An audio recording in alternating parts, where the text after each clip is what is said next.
Welcome back, everybody, to another episode of the League of Inches podcast. A Wednesday night for us, Thursday morning for you guys listening. So that means only one thing: Supercoach time. We mentioned it last week. We are getting into the position podcast. So our Supercoach position preview show for 2025. So we did this last year. We go into every position. We'll give you. Basically, we'll break it into tiers. We'll go the premium, the mids, and the cheapies. We give you our list of sort of players that we think are almost musts in those positions and reasons why. And then we'll give you a couple more other players and go from there. Now, there might be players on this list that we miss out on. Please feel free to either reach out to us, let us know, ask us why we have. There's other reasons why, because, for instance, I'll give you an example straight off the bat with hooker. So Damien Cook and Jacob Little, who are 2 and 3 on the list for hookers, are obviously both at the Dragons now. So we've already spoken about them in depth on the Dragons season preview podcast, Supercoach edition. That is where no doubt most of you have already listened to us. We've also got, and a bit of a teaser for you, next week we've got a poddy. I think is that one too many pods? It is. We've got a poddy for you guys for next week, and there'll be also players that we talk about in there. We just didn't want to triple up and talk about players literally 3 times within a few weeks. So we've got lists ready. Jesse's going to basically read out what he's got thoughts of. Trav's going to come in, let you know his thoughts as well. I'm going to sit here with a smile on my face, listen, make some notes, because it's how I build my Supercoach team, as we all know now, of these two, and just go from there. So, unfortunately, absolutely flat out week. So I apologize for that. No questions tonight. But again, it's a huge episode like it was last night for our season preview on the NRL side of things. And it'll just be a huge podcast. Adding in that half an hour of questions will just be too much. But Trav, how's things, mate? 24 hours since we last spoke. How was your day? It was good because it's been 24 hours since you and me spoke. Well, yeah, probably about 22 hours actually once he decided to switch off from the podcast. Not quite enough. I'll come back to you in 2 hours' time. Jesse, how's things, brother? We haven't spoken to you for a week. Yeah, it seems like it's just the weekly thing now. Good. Yeah, pretty good. Actually, had a pretty good day. I was able to knuckle down and do a bit of Supercoach stuff while I was at work, which is fun. Because work was actually quite chill. Everything was going smoothly, which is, a little bit different, which is fantastic. So I'll take it every day. But yeah, no, things are well. We're getting closer and closer now to the trials are really going. So yeah, we're getting closer to that day where we've got to settle on our teams and stop changing them, which is stressing me out a little bit. But a pod like this will kind of help, I would imagine, because look, we can get straight into it. Really, like the way that I like to sort of build my side out. Hookers. I like to build my side out of hookers. That is not true at all. I wish I didn't have to have one at all. Categorize the prices and section out the players and that kind of thing. So I look at it and I've got a list and I've got a little Google sheet at work as well where I put my players in and. Here's the guns, here's the mids, here's the cheapies. And I'm like, these are the guys that I actually like. Yeah, Gugu. These are the guys I actually like. Saves you having to go through the list and then whittle through them all. So, you cherry pick the ones that you want and then you just settle on someone when the prices sort of settle accordingly. So for my gun hooker category as such, I have missed a few because there's a lot in a lot of positions. Harry Grant, obviously number one.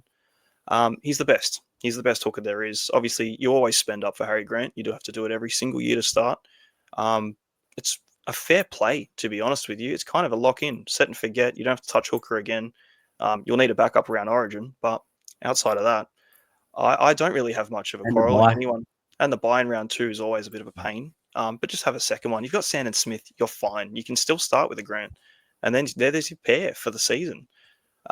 So that's pretty much it. But again, it's a lot of coin to spend up when we've got this little plethora of cheapy hookers at the moment. I've got Appy in my guns. He's got a high ceiling. That's the thing. His ceiling is really, really high. Obviously, we'll see what happens with the kicking. If he retains it, his floor's better. He just needs to stop getting binned. But it's a better outfit, better Tigers side. You could expect it. And Plath. I've actually got Plath in my elite category. I'm pretty sure Trav will probably enjoy that one. Smile on Trav's face. Yeah, he's a base stat monster. His dual positioning is very valuable, especially with all these other talks about who's going to be moving around, who's actually going to be starting.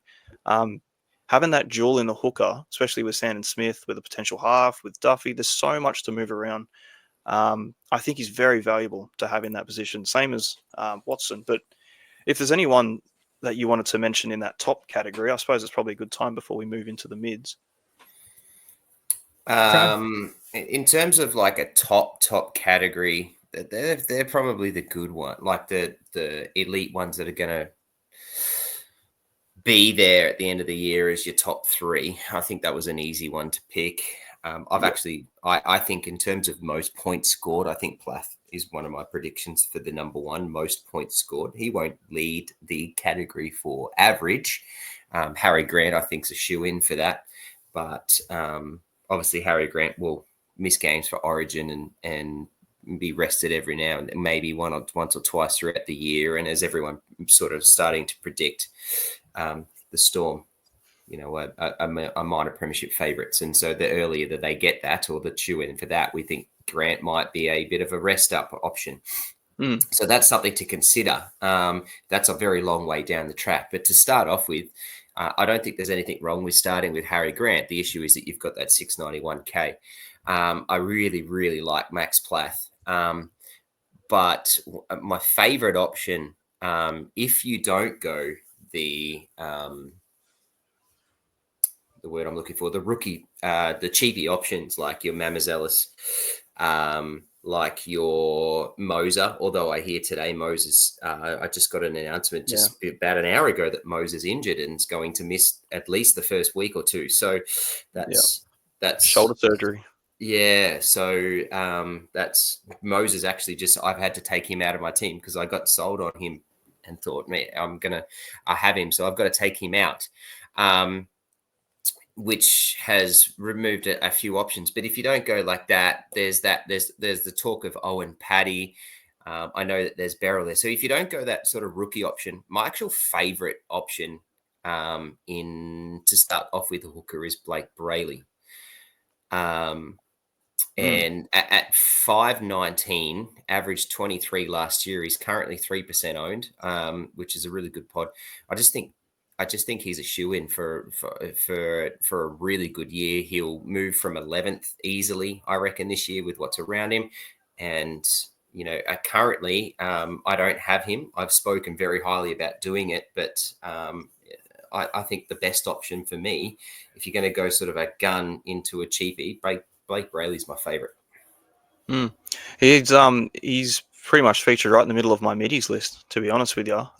We've spoken about it, obviously, with Brayley. 80 minutes, consistent as, never injured, never Origin, doesn't have anything to worry about. And the Sharks are improving a lot, especially in that sort of ruck play. You could get a few assists off Neil Blake. There's an easy one, for example. So I like it. I like it a lot. I've also got Watson in my middies bracket, and it's an expensive midi, to be fair, in the hooker position, but I just feel like for what he can do with the duel, same argument as Plath, you know what I mean? Like, he's going to be an 80-minute hooker for the Roosters with a dual edge as well. Like, so valuable. 585. He could skyrocket, man. I'm super keen on it. He's been flipping in and out of my side, just depending on where I want to go cheaper and where I don't. But he would be my personal favorite as far as like a more expensive hooker. And to fill out the mid bracket, I've got Wade Egan, to be honest. I think he actually does fit the bill for the mid price at the moment. We looked at his stats, obviously, last week's pod with the Warriors. He always comes out really strong. And then down the track, he seems to drop off with injuries and the like. So for a quick start, for his price, he's a bit cheaper than Brayley. But again, he's not as consistent and he doesn't stay on the park as long. But he could be a good option too. So they're the middies. I think the hooker position, they kind of fill himself out. There's not a great deal to choose from. And then we can dip down into the cheapies because they're the ones that are to the town, really. Sand and Smith, Mamazelis, obviously Moser, Tom Starling, Brendan Hands, Owen Paddy. Like, there's a lot. There's a lot to choose from in the cheapie hookers. And that's why you can go against the big dogs, the Harry Grants and Appies and all that sort of stuff, because there's so many options. But Sand and Smith has to be the most locked in, nailed down, 100% owned player I've seen in Supercoach for a while. I'm almost half tempted to just run him as my main hooker, him and Owen Paddy, and spend $450 30K total between two players and just let it ride, because I just don't like the position. I like what I saw, man. I really do, and I think there's every chance he gets some sort of position, even if it is off the bench. I just honestly, I'm high enough on Sand and Smith that I don't really care too much about how things really go for the second one. I'll get a gun eventually. I did it last year. I waited halfway through the season to get Damien Cook, and that worked out well. So there's two ways to go about it, really. You get yourself a good hooker and lock it in and just let it ride, or you get a cheapie and go real cheap. But yeah, between that, obviously Moser now looks like he's out. We'll have to see what happens. It kind of opens the doors up for Pakes, but I don't really see him being Supercoach relevant anyway, even with a decent minute roll. And the same with Mamazelis. Mamazelis is a genuine option. Very popular, very high owned, great deal of upside. I just want to kind of see. He's not in my side as it stands, but there's every chance I do start with him. But that's the thing. This cheap hooker roulette is going to be interesting come team list, because I think more often than not you're going to see the cheap hookers being run. It makes someone having Harry Grant even more terrifying. But is anyone else in hookers, man? I think we've kind of. No, I'll go. So I was just going to quickly say, just on Sandon Smith as well, the other reason I'm actually starting, I've just locked him into my hooker, and I'll run with that and go like you're sort of suggesting, Jesse. I've got another cheapie hooker that I've sort of started with, but we'll see what happens there. I genuinely feel like he can stay within touching distance of these players you will be paying 554, even on the verge of 600. He will stay within touching distance points-wise that first 10, 12, 14 weeks. He's going to be having so much ball, so much of this team is going to be his, it feels like now.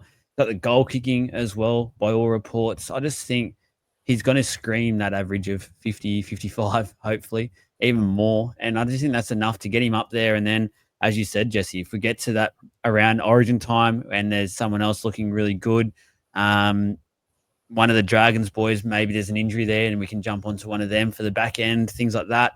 Definitely an eye opener, but I'm pretty much 100% locked in now of Sandon Smith, my main hooker. Your main hooker. Yeah, see, I like it. I honestly do. I think you're very, very valid points. Like there's every chance he could. And we're just going for a hooker, like an established hooker that's, solid and the like, because it's what we know. And we haven't really had a 5'8" ever appear at hooker that we can run with for a decent amount of time. So, look, man, it's very hard to get away from it if things go bad.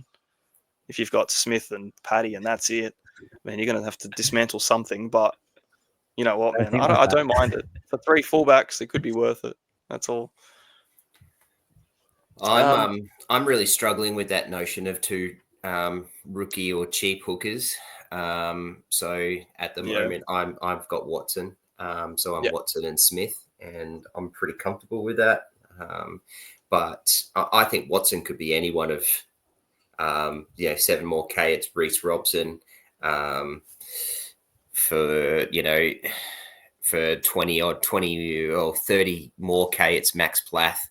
Which I really, really like. And then I could even save money to a degree. It's funny to say save money when you guys have got rookies, but then go down to Blake Brayley and save myself another 70K. So or we can take the risk, as you're highly talking around Wade Egan. I think a bold prediction, which is not what this pod's about, but a bold prediction that is that there'll be at least 3 trades in hooker position by Origin period. I could just see it happening, right? One of them will be that we're scrambling to get the right cheapie. The second will be we'll be scrambling to get someone who's that sort of 500K who's exploded that we need to try and get to, because that's going to get us to Harry Grant and that later on. And the third one will just be because there'll be an injury or something, because it's a guarantee would happen in hooker spot. So I just think there's going to be a lot of playing around. So either way, you're going to get locked yourself in with what it is. But don't lock yourself in, because you're going to end up having to play around, and hooker's going to be one of those spots that'll almost make or break people's teams this year.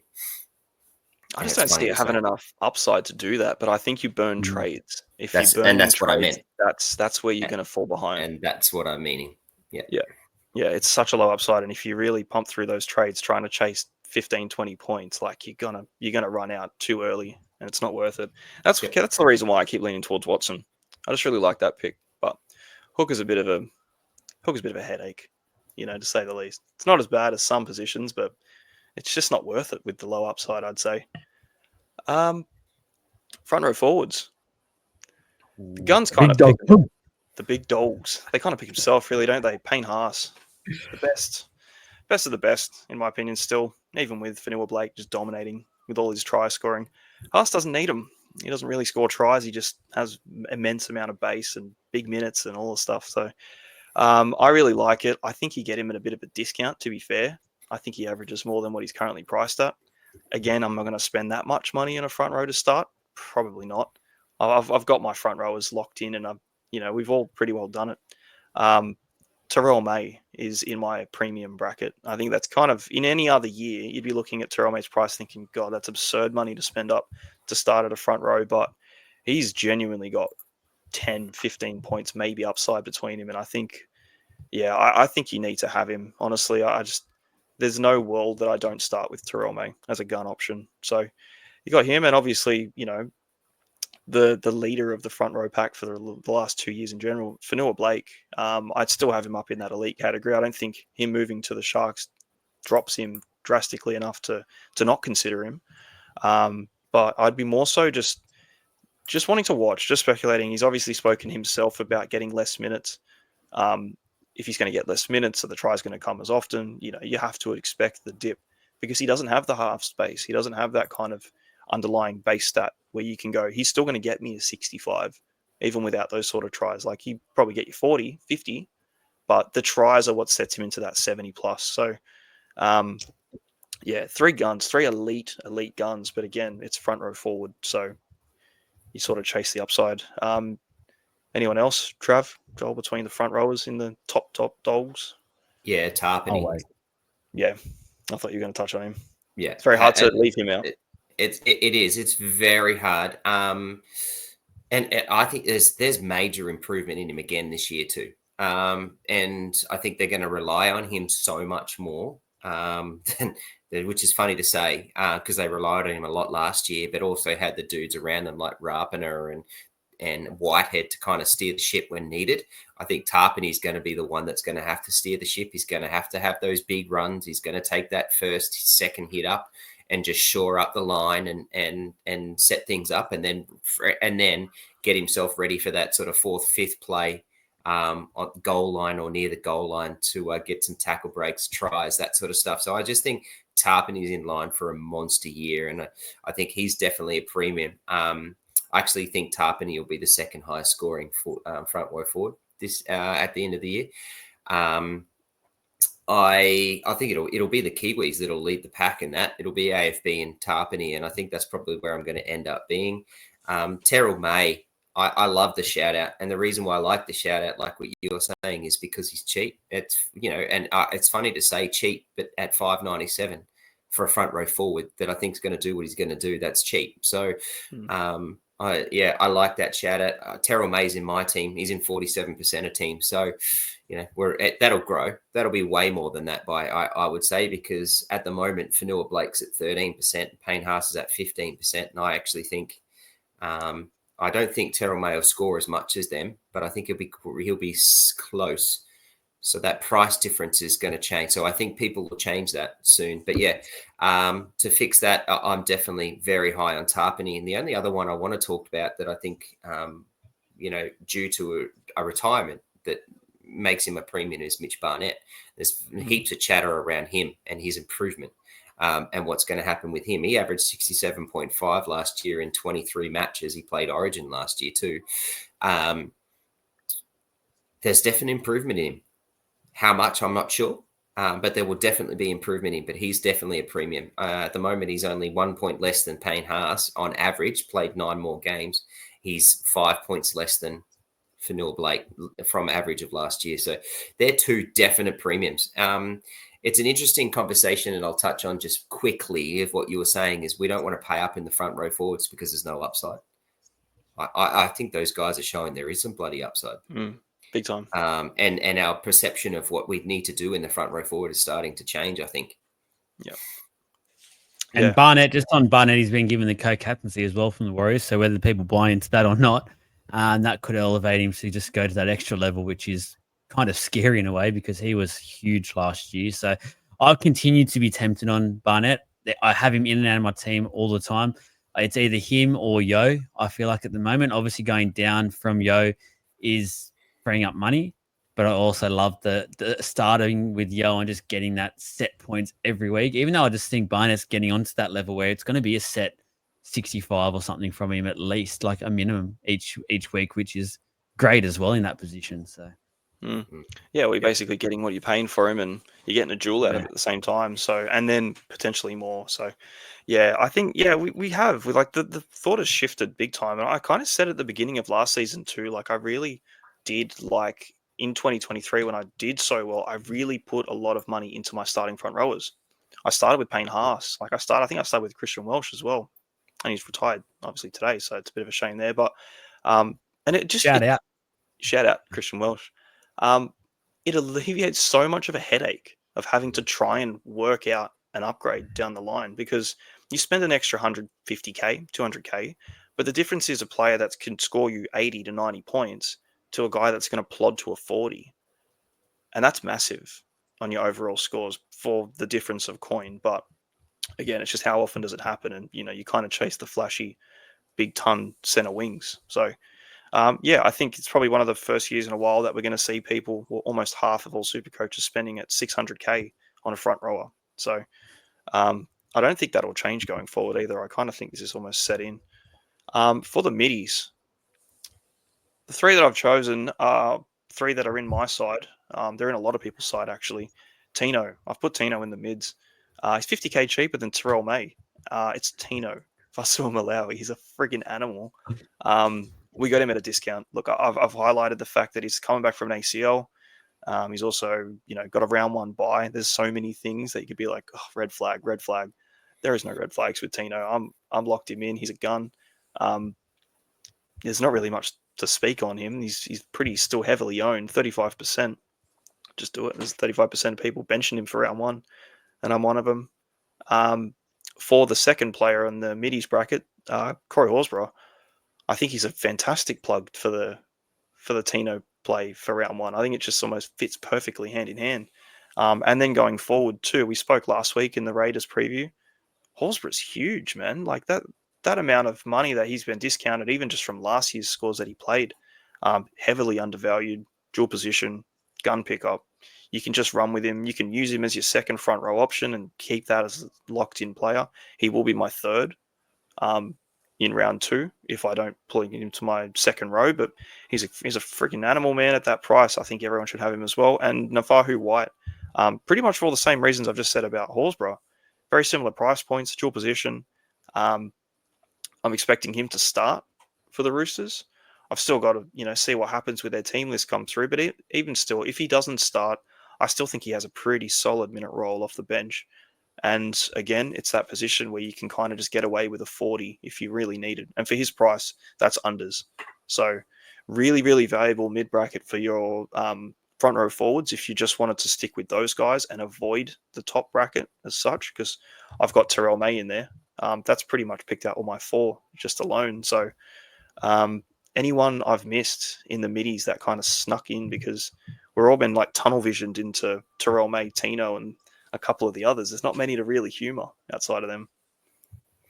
I don't have Tino in my team. I've spoken as to in depth as to why I don't have him anymore. Funny enough, I did have him to start with, but the more and more I've got it, I'm trying to avoid early buys. So round one, I'm avoiding definitely. I also know that it was a substantial injury. So for me and for mine, it's a wait and see. That's not discounting at all how bloody good Tino is. Or has been, sorry. But yeah, I just want to sit back and watch. I think their pack is so freaking big and so bloody good that they don't have to have him come in and do the Tino Fasuamali stuff like that we're used to doing. So I think he can be eased in. So at that point, I haven't got him just yet. Happy to pay up a little bit more for him if he rises in prize and they do it, but that's where I'm not there. I think the only one that I like that you've missed is Stefano Utoikamanu. Now we said in the ladder or review pod yesterday, part 2. And Joel, as you really well said, and I think it's a really valid point, is that we think he's going to start off a bit slower. He's got to get used to the system. He's got to work. But I still think that's I still think there's value in what Stefano's going to do. I legitimately, with Welsh now and the injury that's happened there, this pack is now reliant on him. So whilst maybe that's what happens in the early days, I still think he's going to get about a 56, 57 point average. And I think by the end of the year, he's going to be above 60. I think if we can get him above 60 at 529 right now, who's basically going to play all year, because he played 24 games last year and everyone spoke about how bad he was. He averaged 54 and he played for the Tigers. Like everything in that sentence that I just said there screams to me like value. I've got to pick him in my team. So there's one dude that I think we've missed in the front row forward, just in that sort of midi bracket. The round 2 bye is one of those things. Again, if you're trying to get away from the early bye, like I'm looking at a round 1 bye, he's a round 2 bye. So yeah, it is much of a muchness. But yeah, like I'm super high on him as well. We spoke about it the Storm one. I like him a lot. And I think he's just going to do better than he did at the Tigers. Naturally, it's one of those things not that in my team. happens. No. He's not in my team, but he's not in my team because of that buy. And as I said to you, like I'm avoiding big name dudes that I've got to find hard to replace and don't want to replace with rookies or cheaps. And he's one of them, but he's certainly on my radar for round 5, 6, see how things pan out and what happens. Definitely on my radar. And I think there's a really good shout out for Horsburgh. I think everyone should be all over him. I'm very surprised. Like I looked at that just before and I've looked at it a few times. And what is it? 43%. Like at 355, the dude in 2023 averaged 60 odd. Like it just dumbfounds me how he's not probably the most highest owned dude in the comp. Like, it makes no sense to me at that price because you can legitimately start him at your first spot. I think you can have him as a starter. So easily. And the fact that he's a dual too, there's players that are picking him in front row and second row, and it's still not higher than 43. So yeah, I think people are waiting for team lists for that one, just because again he hasn't been named in his trial. So that's 2 trials he's missed now. So I think people are just making sure he's fit. I reckon once he's named in round 1, that'll just skyrocket. That will straight away. His numbers will be ridiculous. Yeah. For the front row cheapies, which I just love filling the bench with absolute plotters. We've got a couple. Not this year, no. They actually seem like viable plays too. Royce Hunt, 249k, really good PPM. Obviously just moved to the Tigers as well. Never really got a run at the Sharks enough to kind of see what he could do with a good role, but he hasn't had one. So it's very hard with reference to say he's this many points in a 50-minute game. There is none. So look, even if he can jag 30 minutes, I still feel like he's going to bang out 30 to 40 points, and all of a sudden there's 100k. It's going to be slow. Who cares? It's 250k. It's going to sit away. It's going to sit away in your front row. You might have to play him one day potentially. Worst case, you know what I mean? Like it's still really good. Like I'll take that. Another one that I actually put in today, and it was really specifically around the Christian Welsh retirement, is Valepu. So we kind of spoke about him during the Storm preview and like had a lot of sort of, raps about it, but just to sort of see where he was going to plug in because there is a few front rowers there and Stefano has come in. Now there's a massive exclusion between him. So depending on how much of a role he was going to get initially, I think this kind of spells good things for Valepu, and I think there's a good chance that he gets half decent minutes out of it. And at 232k, yeah, no risk. There's plenty of risk. There's plenty of risk, but the biggest risk is that I'm just not even sure, even as a Storm fan that watches this team and watches everything, that he's actually even going to start there yet. So I think there's just too many ifs at the moment. I think he's definitely someone to star up and put on your watch list for sure. And I'll probably be wrong, but I can't see my prediction is that he doesn't play the first round. And I think we wait and see. I think it's more likely that a Joe Chan comes in as a bit more flexibility, and he comes in and fills that sort of spot instead of Lepu, and they don't even play that extra front row forward off the bench like just that. keep a utility or something. Yeah, that's a good shout. We'll just have to see. Like if he is in the team, come team list, I could be very tempted because I did it last year. I backflipped and got Joe Chan in my team right before round one just as because so of his many of name. us did. I did, and then it was just Fridays. So we'll just have to see. It's early days, but the final one that I've got in there, it could be final two actually, but they're both going to be pretty well enough category, and it's you've got Amone from the Dogs. He's 20% owned. I haven't seen enough personally to really justify the 20% ownership, but you can't ignore 20% unless everyone's just kind of flocking to him. So who knows what happens with the Dogs? They obviously need forwards, and same thing. We all kind of roped in Sam Hughes last year. It could be another one of the same. It could be even worse. It could be like a Farmer Silly, which didn't actually get any time, so it was worse. Couldn't get rid of him, and you couldn't get rid of him. So it could be one of them. To be honest with you, if it is going to be one of those, I'd rather just get like a Miles Martin and have a duel for the bottom dollar and just kill the fourth slot, with a chance that he might actually get a run at some point. But yeah, I think there's plenty of options, and depending on how hard you want to go in the other positions, there's every chance you can actually have 4 viable starting front rowers, and a lot of them will sit in that mid 300s. You got Cohen Hess as well, who's another one that could get a spot for the low 300s. Where he could be your third or fourth if you've got like a Royce Hunt as your fourth, who's probably going to get some actual minutes. So that's the thing. Like you got White, Aaron Clark is another one as well. You're spending a little bit more. So there's plenty at the moment that you can pick from. But again, it's front row forward, so you don't get stuck with all of them. Just keep the big boys. Anything else there? I like the signing of Amon, and I think he plugs a really good need of the Bulldogs. I think people are flocking to what the Bulldogs needed and why they got him. So I actually don't mind the plug of the 20%. I don't know if he'll start there, but he'll definitely play enough games to be a viable spot in your bench. So he could just be someone that you just have, and then you don't have to trade for later on, because it's a bit of a mess in that sort of fourth spot. At this point in time, I do like the Lepu spot, and I mean he did play the grand final just to add to that too. So that could be another one that you just plug as the fourth spot. But again, neither of them have the dual. The only other one I don't mind, which I actually think is going to get some spot, is get some game time in early, is Pacifica Tonga. All the reports out of the Dragons is that he's killing it, and they're very, very impressed with what he's doing. And big boy, not 100% quoted on this, but I'm pretty confident I saw it the last 2 days that he's very likely to get named round 1. So that's something for everyone to have a bit of a look at, because he's 198. He's literally the fifth lowest score. Although that is the lowest score. He's just 119th out of 123, and at 11%. So yeah, he's certainly someone to keep an eye on. It reeks a lot of, what is it, Viliami Fafita?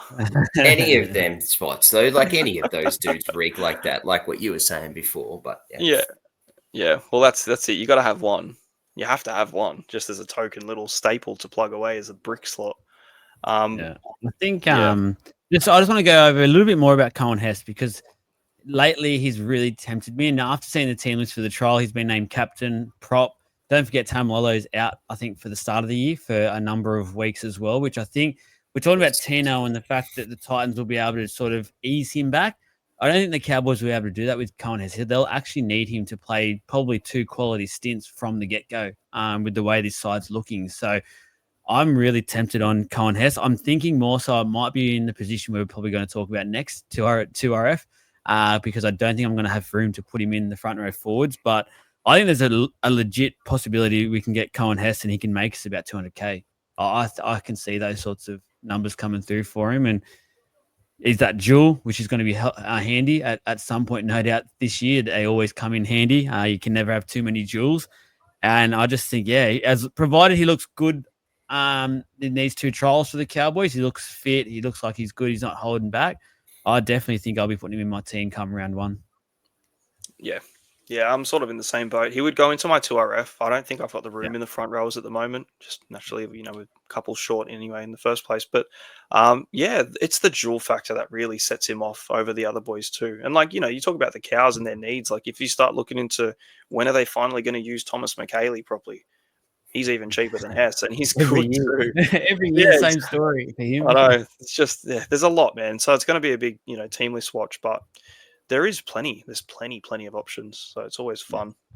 The 2RF guns. This was tricky. Hey, I struggled to be honest with Good you for luck. the guns. There's so many, dude. There's so many I had to leave out, and it wasn't because they're no better than the 3 that I have mentioned. It's just I think the 3 that I've mentioned are kind of just elite standouts, and they're probably going to do better this year, particularly. But I've put Yo as the number 1 just because of how many times we've spoken about how reliable, how consistent he is, how fixture-proof he is. You're not paying for upside in value. I don't think he's got a lot of coin to make. I don't think you're buying Yo with the intention of ever selling him anyway, so it's not relevant. But points are points, and he has them in abundance. So, yeah, we got to respect. With him man, quickly, Yo. when's the last time do you reckon he started the season on 10% ownership? Because that's where he's currently at. And I think people are finally putting a bit of respect on his name when it comes to Supercoach. Oh, Every other 100%. year, he'd probably be at 1%. Yeah, well, the thing is, he's only, he's not even 20k cheaper than David Fafita, who has been the Supercoach 2RF god for the last couple of years.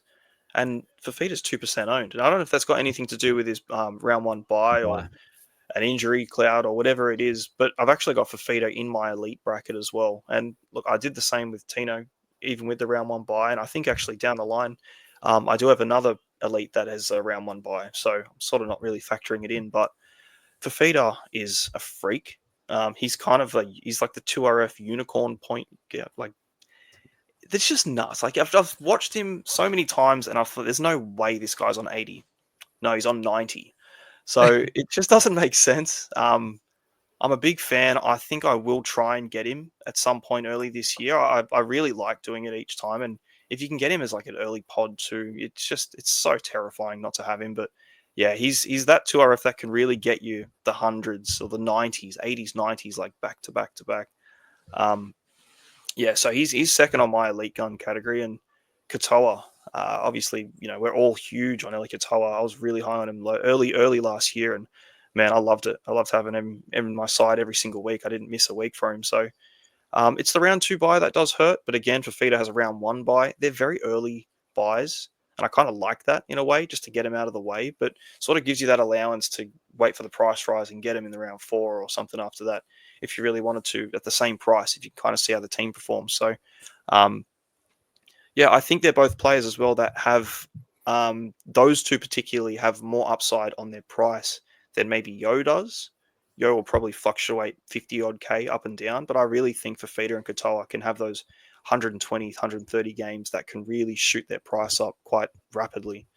Not to say Yo doesn't, but I think just ceiling wise, I think these other 2 are right up there. But freaking hell, man, I had to choose from 8 that I could throw in this list. Trav, is there anyone that you've got? Because I'm guaranteed there's 7. Go get him, Trav. Oh, I've got a few, but I just want to. I'm just going to take a step back to something you said before. Hey, and I'll start with a question.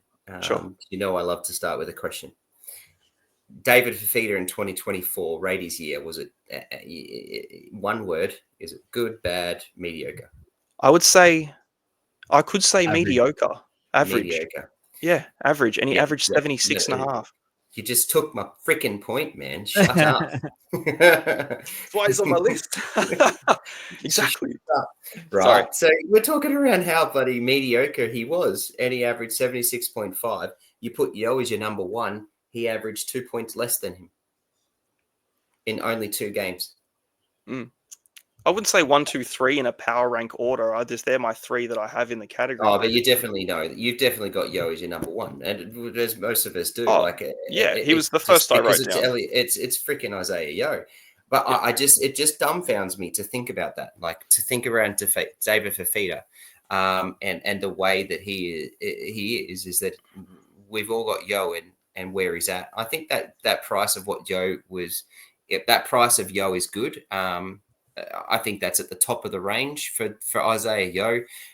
He averaged 74. I think he'll probably get a bit less than that this year, but I don't know if he'll get more than 74, but he'll be there. But I still freaking want him because for once in my life, I'm playing Supercoach. I'm actually sitting here going, why for the last 5 years haven't I had him? Like it's we're just sitting here, like, so I'm sitting there going, no, it's time to have him. So, and Joel, your point is 10%, 100%. Like is this the first time that we've ever seen him have that sort of ownership to start a year? It's incredible. But so I just wanted to point that out.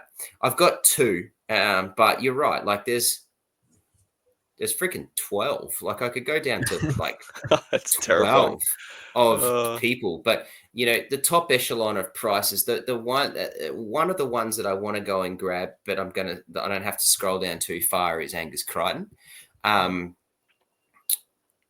He's 7% owned, so he's in that pod range, as is Fafita at 2%. So there's another point for everybody. But he averaged 77.5. He was the third highest scoring 2RF in the comp last year. Started off slowly. We all got onto him at a really good price. And he just freaking exploded, and we're all very happy Crichton owners, and I kept him for the whole year. I think this year, and I said this about Tarpany and the front row forwards, this year is going to have to be where they are very much reliant on Angus Crichton. Like they're just going to have to. And whilst you can look at that list and still think, on paper, the list is pretty good still. But the playmaking ability of the halves and stuff is just going to make Crichton have to step up even more. And I can see Crichton getting even better than the 77.5 average that he got this year. But the problem is that he's at 758K, and that's expensive to start the year. And it's really hard to get that money, which is exactly why I think people are not on Fafita at 749. And with the 749 and with that first round buy, we're not on it. My other one I really want to talk about, that based off everything around what we had spoken about in the team review, and that this team review one pod was a really good one. So go back and listen to it, because we really did in-depth look at this. And that's Ola Kawatu. Just that start of the year, you just cannot miss. You just can't miss that. The 4 out of 5 at home, I think, which means, and we know what the rest of that team's going to do, particularly around Turbo, which is just going to make, and Turbo will burst onto the scenes this year in those first 5 rounds, as we know he's going to, particularly because he's at home, which means that's going to be on behind and running around Ola Kawatu, and he's going to have that set up, and I think he explodes. I think Ola Kawatu is close to that 74, 75 point range around round 6. For sure. And at his price of 665, that's just screams value to me to start off with. And I'm very, very high on Ola Kawatu to start with. Yeah. Yeah. He's, echo that. Yeah, 100%. Ola Kawatu is massive. He was the guy that I was kind of like, I can only pick 3.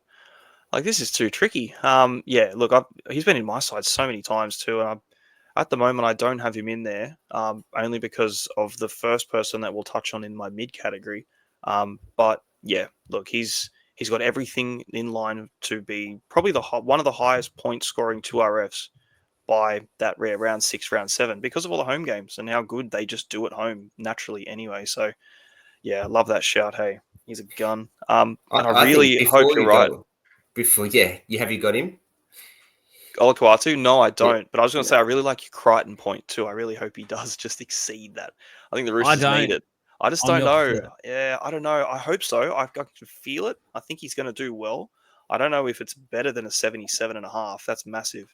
I just think he had a lot more help for that kind of service last year, and I don't know if he's got that same quality. He can do it himself. He did so much of it last year by himself. Yeah, and it was on the back of Teddy destroying. He was in destruction mode. It was off the back of that. But he did so much by himself last year. He didn't need Walker and all that, and to set him up. Like, he got a lot from doing what Angus Crichton did. And Angus Crichton found that love that he loved for NRL. He found that passion back, and off he went.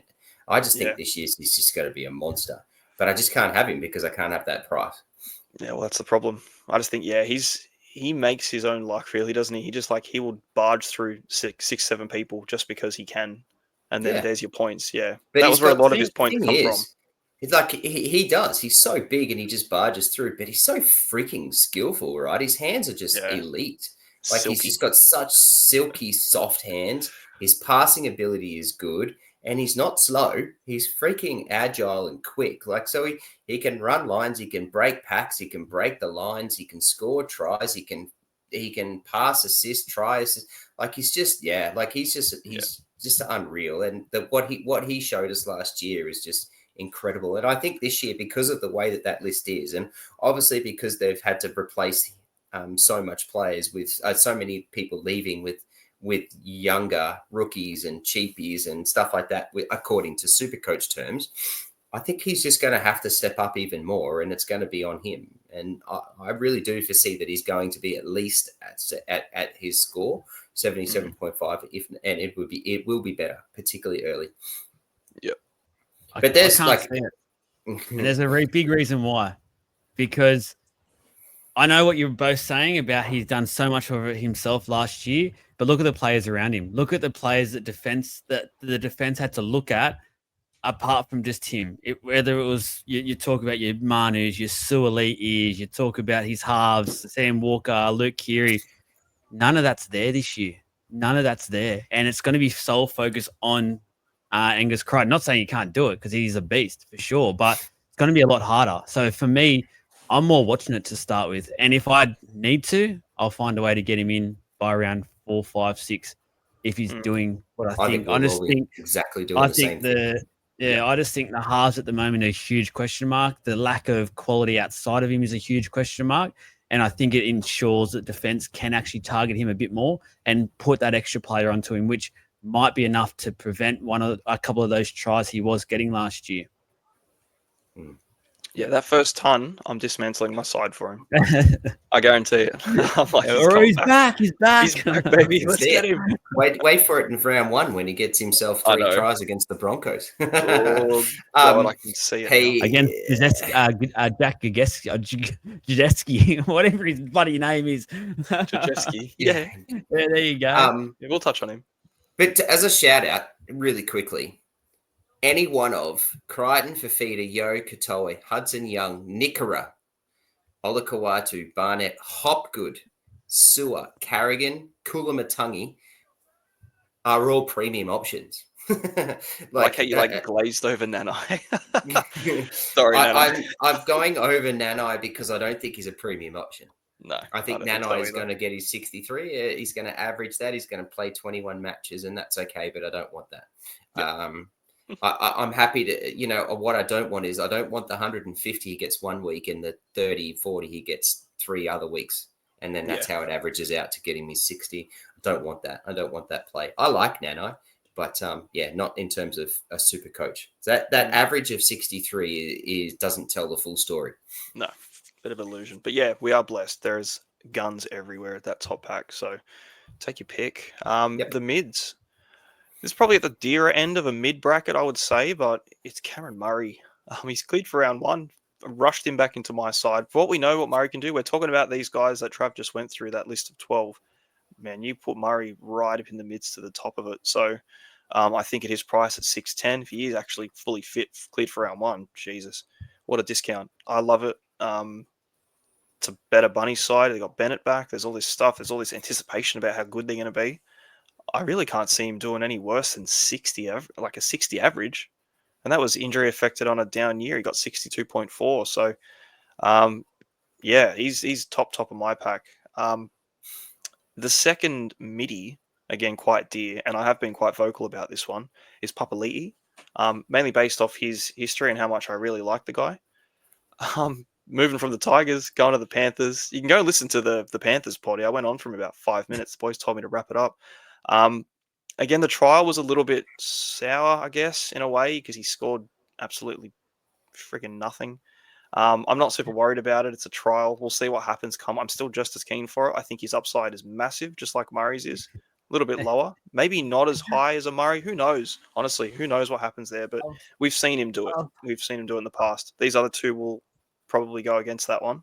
And they I've have got to their own stop you opinion. for a second. Go on. I love the way people change their thoughts around trials, because I guarantee you right now, if he killed the trial on the weekend and scored like an 80 or 90, you would be on here going, he is a must. I told you all. I told you all. I love how it changes. That's why you don't read into him. Because honestly, it's two-sided coin. You can either go, the trials are great and he's killing it and he's going to be a gun, or, oh, he's not named. Oh, it's because he's going to be in the first team. You know what I mean? Like, you just have a narrative for every trial, and his trial was poor in a way. But I'm just going to go, you know what? It was a trial. I'll wait for it. Back to the bench. That's it. Yeah, so he's in mine. But again, I can't stop talking about the fella. I've actually got two other ones in this mid-tier sort of bracket, and I think there is money to be made here. Again, I just want to kind of see what happens. I've got Alex Seyfarth in from the Tigers, 435k. He's got really good numbers with good minutes and a starting role, especially from the edge and lock as well last year. It's not an exciting pick. You don't really, doesn't scream and spark a lot of joy, but 435, proven upside in his stats. The same thing with like a Fino as well. Like, these two guys, they've got every possibility to go up a lot. I think he does have actually quite a lot of value, and he's probably under-owned, to be fair, because no one really looks that far in. And the other one, in a very, very similar fashion, is Kelma Tuolagi at the Eels. I think they're both very, very much the same price. I'm pretty sure they're on one's on top of the other when it comes to the charts. Yeah, look, if he does look like he's going to get that right edge spot, which I think he's kind of speculated, either way, if he's going to start, he's going to start. There's a lot of points there on that side, especially with Moses between Lomax. Like, there could be a lot of moving parts in that little section there. So I think he's got every chance to make 100, 150k, and he kind of fits that low 400 bracket if you did need a fitter bill. There are a couple of cheaper guys as well that we can go into, but I think for actual starters, because we're very hopeful with the cheapies at the moment, because nothing's really cemented, there's a good shout for these two to make some good money. So, yeah, I obviously it's 2RF. There's freaking 5,000 of them. I've skipped over a lot of plays in here that are very viable starts that are no discount to the quality of them. It's just cherry picking, really. So, is there anyone obviously that stood out to you too that I've missed? Tommy Gilbert. I'll give you guys the start there. Well, yeah, You've of course. both Yeah, loved him. Spoken a lot about him. Yeah. Just obviously got to see what happens with him. Haven't seen anything out of that yet. But I would probably prefer him over those other two. Yeah. Trev? No, I was going to say Gilbert, but Joel just come and says the name and then stops and leans back and says, "Well, come on, boys." No one wants my opinion. They want your your two opinions. They do. But I do like Tommy Gilbert, but Jesse, I think you're right. Like, it's just a matter of wait and see. He's not in my team now, but I'm pretty happy to get him in once I find out what's actually going on. So he's one that it will definitely be looked at just before Thursday kickoff of round 1. I don't think Vegas is really going to affect that pick much. So in terms of the teams that are playing, I love the shout out from Murray. It's so right. I really just wanted to point this out too, although you've spoken about it, so we're not doubling down. But as soon as he got told that he was playing round 1, as soon as we all heard that, I actually went Ola Kawadu down to Murray. Just went straight away. That's where I went. So and I'm so happy to have that. I've saved 70k. I put that 70k somewhere else, which I can talk about in the next few weeks. But yeah, I just like that. And I love Ola Kawatu, and I'm very high on him. My next favorite one out of any of this sort of mid-price, and we say mid-price because 2RF is so inflated at the moment. So we say that mid-price, but my next favorite is a shout out to someone who I think's got some big improvement this year, as long as whilst the team is on the up, and that's Jacob Preston. Currently 4% owned. Currently 5%. So he's a pen set more than Murray. Played 17 games at 62 last year. There was a few sort of injuries and things that he missed. I think that's, hopefully that improves as he gets bigger and better. but he's got upside in his ability. He's pretty consistent. I like the way he plays. I think he's going to have a much better year this year, and there's certainly big value at in him at that 609K. So he's one that I wanted to give a shout out. If you want to add to that, I've got a couple others I want to quickly talk about, but if you want to add to that. No, I'm a big fan of Preston. Obviously, I had him last year, and he got injured so fast that I didn't get a chance to enjoy it. But he got a massive score when he did. Yeah, I really like it. I don't know. He's got to do more than what he can do. Like that last year, it wasn't even big 80-minute games. Like he didn't really play a lot of them. It was very broken up. He's still got a really solid average. And I think when it comes to as far as the Dogs' edges go, he is the guy. Like he's outdone Kickout for a while now. So I really like it. Yeah, far out, man. It is super inflated position. It's probably a lot. It depends on how much you want to really spend up. But yeah, a couple of 600Ks, it's gonna break the bank in the 2RS. Unless you sort of drop out your center wings and stuff. But yeah, it's a tricky one. Kind of have to pick one. You're right. As a position analysis show, there's a couple that I want to say to the listeners that hopefully you don't have, that they're owned. As much as I love him, I think 4% of people owning Ruben Cotter is just not the year this year. 2025 is now away from him. Now he doesn't have the duel. I don't see much more upside in what he's got, so I'm not sold on Ruben Cotter. I'm not sold on Josh Curran either. Like I love Josh Curran as well, and he's dual 2RF FRF. He's 4% owned at 55. I get it, but you're only going to get 55 from him. And I would rather find an extra 50, 60K to get to Murray or Preston, or drop it down to some of these other guys like that you're going to talk about in some of these cheapies, then have it. I do really like Curran, and Curran has played a really good role in my teams, and I like watching him. He's a good dude.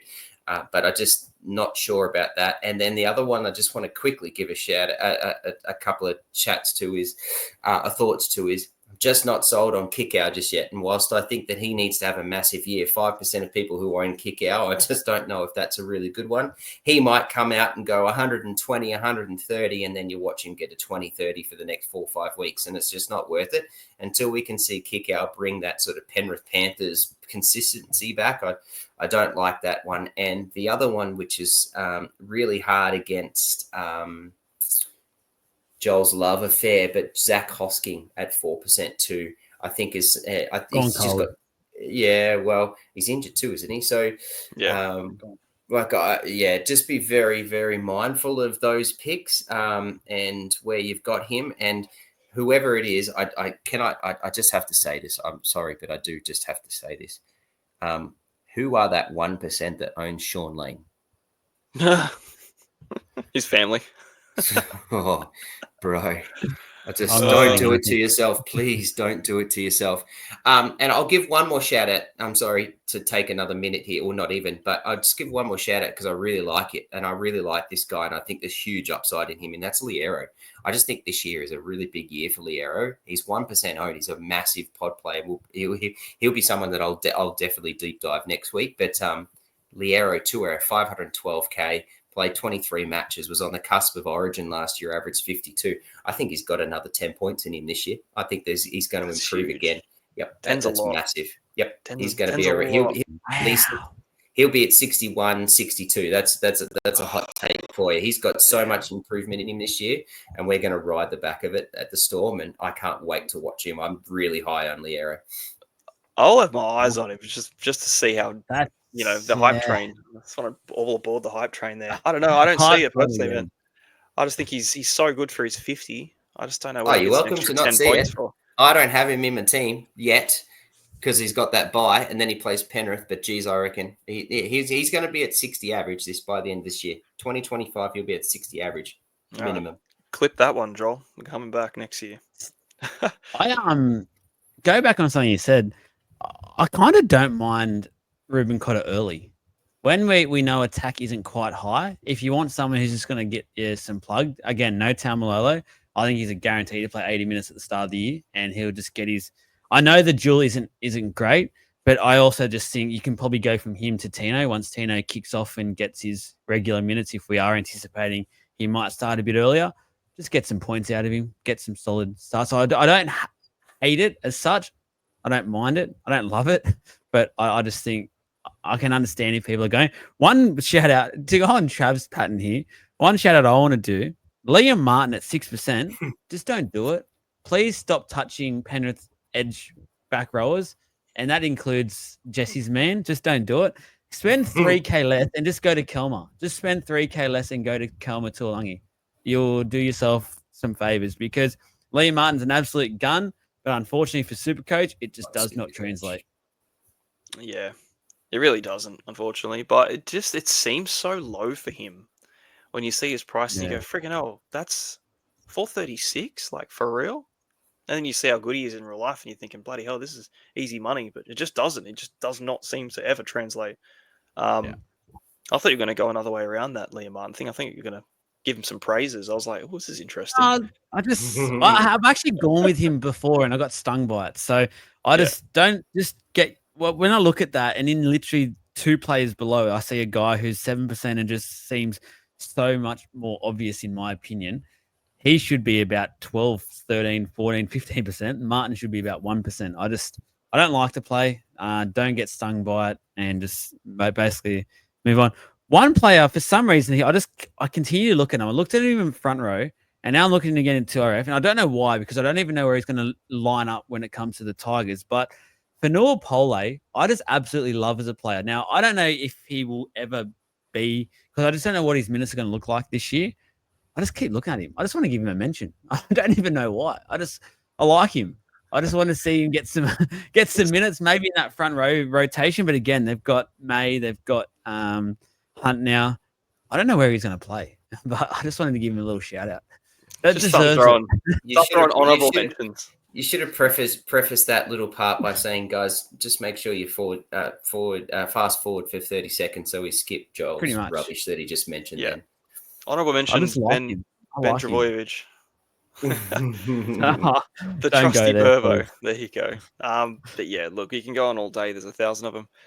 The cheapies. Now, I've kind of only picked a handful of these guys out as well, but the first one that I'll touch on is Fine Fuiaki. I think he genuinely qualifies as a cheapie. A lot of the ones that I mentioned in the front row forward are dual position as well, so you can flip and interchange any of these guys if you wanted to, but they're all the same. Very similar price point, 368. Nafahu White's 367. So near identical, but we're expecting him to get 80 minutes, hopefully on an edge. At the Dolphins, pretty good positions to be in, usually most of the time anyway. So, it's like he played average about 50-something, 60 minutes last year. So, an extra 20, naturally you would think his increase is there. I hope it's not a headache. I hope it's not just a 38, 40 point like an imitation Sean Lane from last season, but I expect it to be better. And I think it does come with a bit of risk just because I haven't really seen a lot, even in his big minute games as a reference to, but 17% ownership, it's cheap enough. And there is enough around that price tag in dual position status that you can just get off him. And I think that's the safe reason to really do it is you're not stuck this season with these options because there is a few of them, unless they all shit the bed. And then, it's back to the drawing board. But I don't think that's going to happen as bad. So I like him in that little slot. I've got the pair up of Vaimega and Laban from the Warriors. Now, the trials kind of really put them both heavy on a watch list there. And I've got Vaimega in my team at the moment. Apologies if I'm saying that wrong as well. He's a freaking animal, but the same thing, like Laban had a really good game and it's like, it could be either one of them. And I think when it comes to it, you just go for the one that it is when the team list drop because they're probably going to do very similar things points wise and cash growth wise. Hopefully they don't obviously flip and interchange between each other when it comes to a position, but like Laban was there last year. They both were actually. So yeah, like with the people that are leaving, someone's got to get an improvement somewhere. So that's I'm looking at both of them as an individual one player and like which one is it going to be? I'll take that guy kind of thing. I've also got in my little cheapie list Jack Georgievski. It's Jack, isn't it? Yeah. He's expected to be the front runner for a starting edge spot with the falling outs that are happening up at Brisbane. I don't think Madge has made a lot of friends up there, and I think some feathers have been ruffled according to what I've been seeing about it. And it looks like he's got himself in there pretty favoured in for a starting spot, and he's so cheap. Like, I don't like the edge roles for the Broncos. I didn't really like Piakura and Ricky. I don't think there's a lot of value Supercoach wise in them. But again, they're 400 plus K.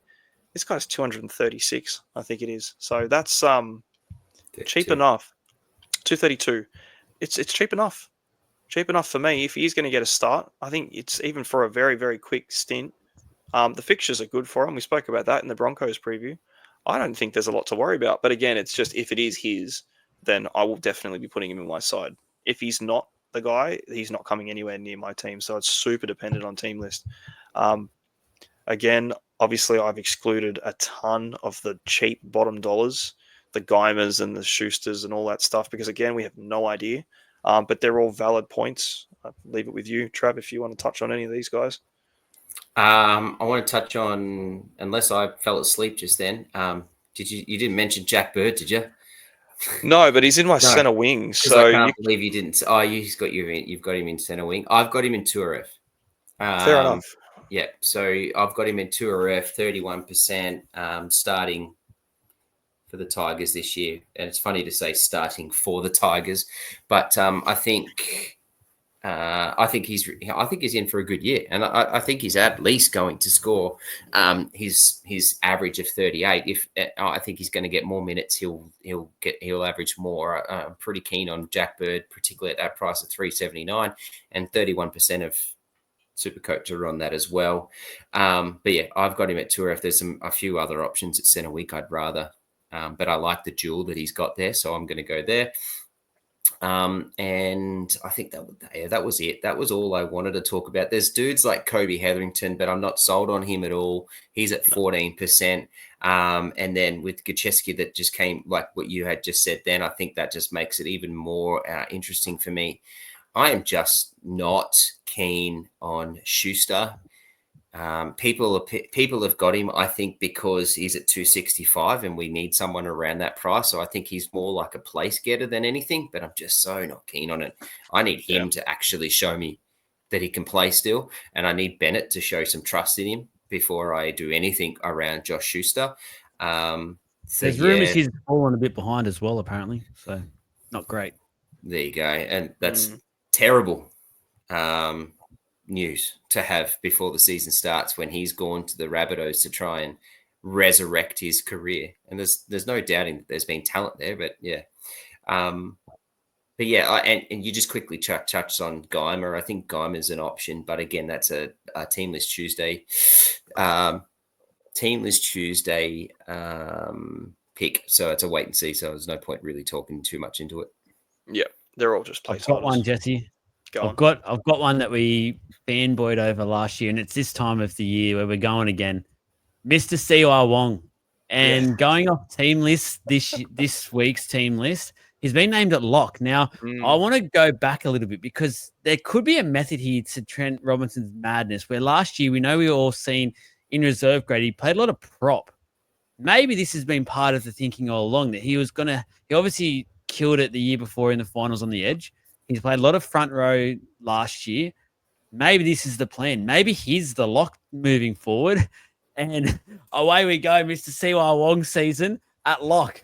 So maybe it's not Nafahu White getting that jersey. Maybe it is actually, because Nafahu White has been named at prop. So in my thinking, I'm feeling like, because it's both new positions for him, wouldn't you have him switched over if that's how they're going to look in the season, just to get to practice and do their work? So I'm starting to think maybe Wong isn't a starting edge. Maybe he's a starting lock.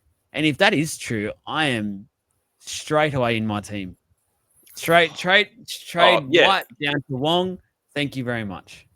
Could have them both. Look, if Wong's a starting lock, then you got to think like, what is Radley on the edge? And is Butcher not playing? Like it's just it's crazy, man. Yeah. It's crazy. There's like they've had so many players leave, and we're still having the same discussion. There's too many players in this position to choose from, even though they've had like literally 6 people just walk out the doors. So, look, I'd love to see it. Don't get me wrong. Freaking hell, we were a year too ehrly on Wong season, if that's the case. But part two, baby. We're back with a vengeance. Hopefully, there's no part 3. It's just the Wong year. Just give us Wong, Trent Robinson, please. Give us at least there's like a 60-minute Wong. I'll be all over. Just give us love something. a 60-minute Wong. Oh, it ain't so Wong. It's white. So please, shout out to the team name once again. That's all I've got to mention as well. I think you boys have covered it. All right, beauty. Wow, 2RF. What a gold mine. I know. Have a drink. Yeah, intermission. Look, we're going into the halves. There's not really much here. I'm going to touch on the three guns, and I don't really think I have to say a lot. Cleary, Hughes, Hines. Shock. And that's shock horror. That's it. Yeah, look, Cleary and Hines are in my team at the moment. Hughes isn't for now. I'm sure there'll be a time this year where I get Jerome Hughes in, probably around Origin. With the flex, I might have all three of them at some point. That would be lovely. Yeah, look, I don't know. I'm going to just spitball for a minute if I have to talk about these three guns at all. But Trav, anything different? Doubt it. No, but the reason why I hesitate is because I know that there's mids coming here, and I think you're going to talk about this guy in the mids. But I also hesitate too because there's some pretty good options, but they're dual 5/8. So maybe we talk about that in the 5/8 section. Yeah. I think it's pretty clear. It's those top three. I think you can't go wrong with any of those three. I think it's Cleary's year this year, though. So I think he's ready to go back and off he goes. So that's a no-brainer to me at 46%. I think that's about right. But you just got to pay for it, right? There's going to be 50% of the competition that are just sitting there who are not Supercoach in, blooded, who won't pick him because he's so expensive. And had the injury and had all those sorts of things that they're trying to look into. But I think I'd love to be able to see that 46% and what they finished last year and the year before and what their average ranking would be, because I reckon majority of that 46% will be people who have very, very into Supercoach. He's a lock for me. At a discount, I would say 800k. Yeah, I'd pay 200k more, to be fair. Even with we have far out. We have exactly right. We have before without any hesitation. So I think, you just get him and you don't really worry about it. Look, I'd really like to go Cleary Hughes to start just because I think it'd be great. But it's that round 2 buy. It hurts. It's a lot of money, especially in your halves. I don't want to lose a half that early on with a buy. And I still think he's going to kill it, though. I really do. And I think his ownership's going to stay really low. But yeah, there will be a time for Hughes, I would say. Joel? I know you're huge on this guy at the moment and he's in your team. I'm still not sold for whatever reason. I know he's part of the unicorn group, Nico Hines. I'm just still not sold. I know you are so big. Mentioned in the chat a number of times. You mentioned it in podcasts a number of times. I'm still not over the line yet, and I still have not once had him in any of my teams. I just feel like he's 735, man. Like it's Nico Hines. We can't forget. I know. I just got can't. short memories. I don't know why. I just can't do it. We've got very short memories with Nico. The average one, like 90 something 2 years ago. Mate, not worrying about it. We're 2025, baby. Yeah, Papali'i, Hines. We're just going to call you in the past. Yeah, that's it. Take me back. Going on about your ranking that was 2 years ago now. Like, come on. Where have you finished? Oh, 5,000? It's all right. Keep talking, little boy. I was in the 4,000. I'm proud of that. Yeah. When you get into the top ones, then you can talk. We're the ones. Yeah, double digits. That's it. That's where I start listening to you.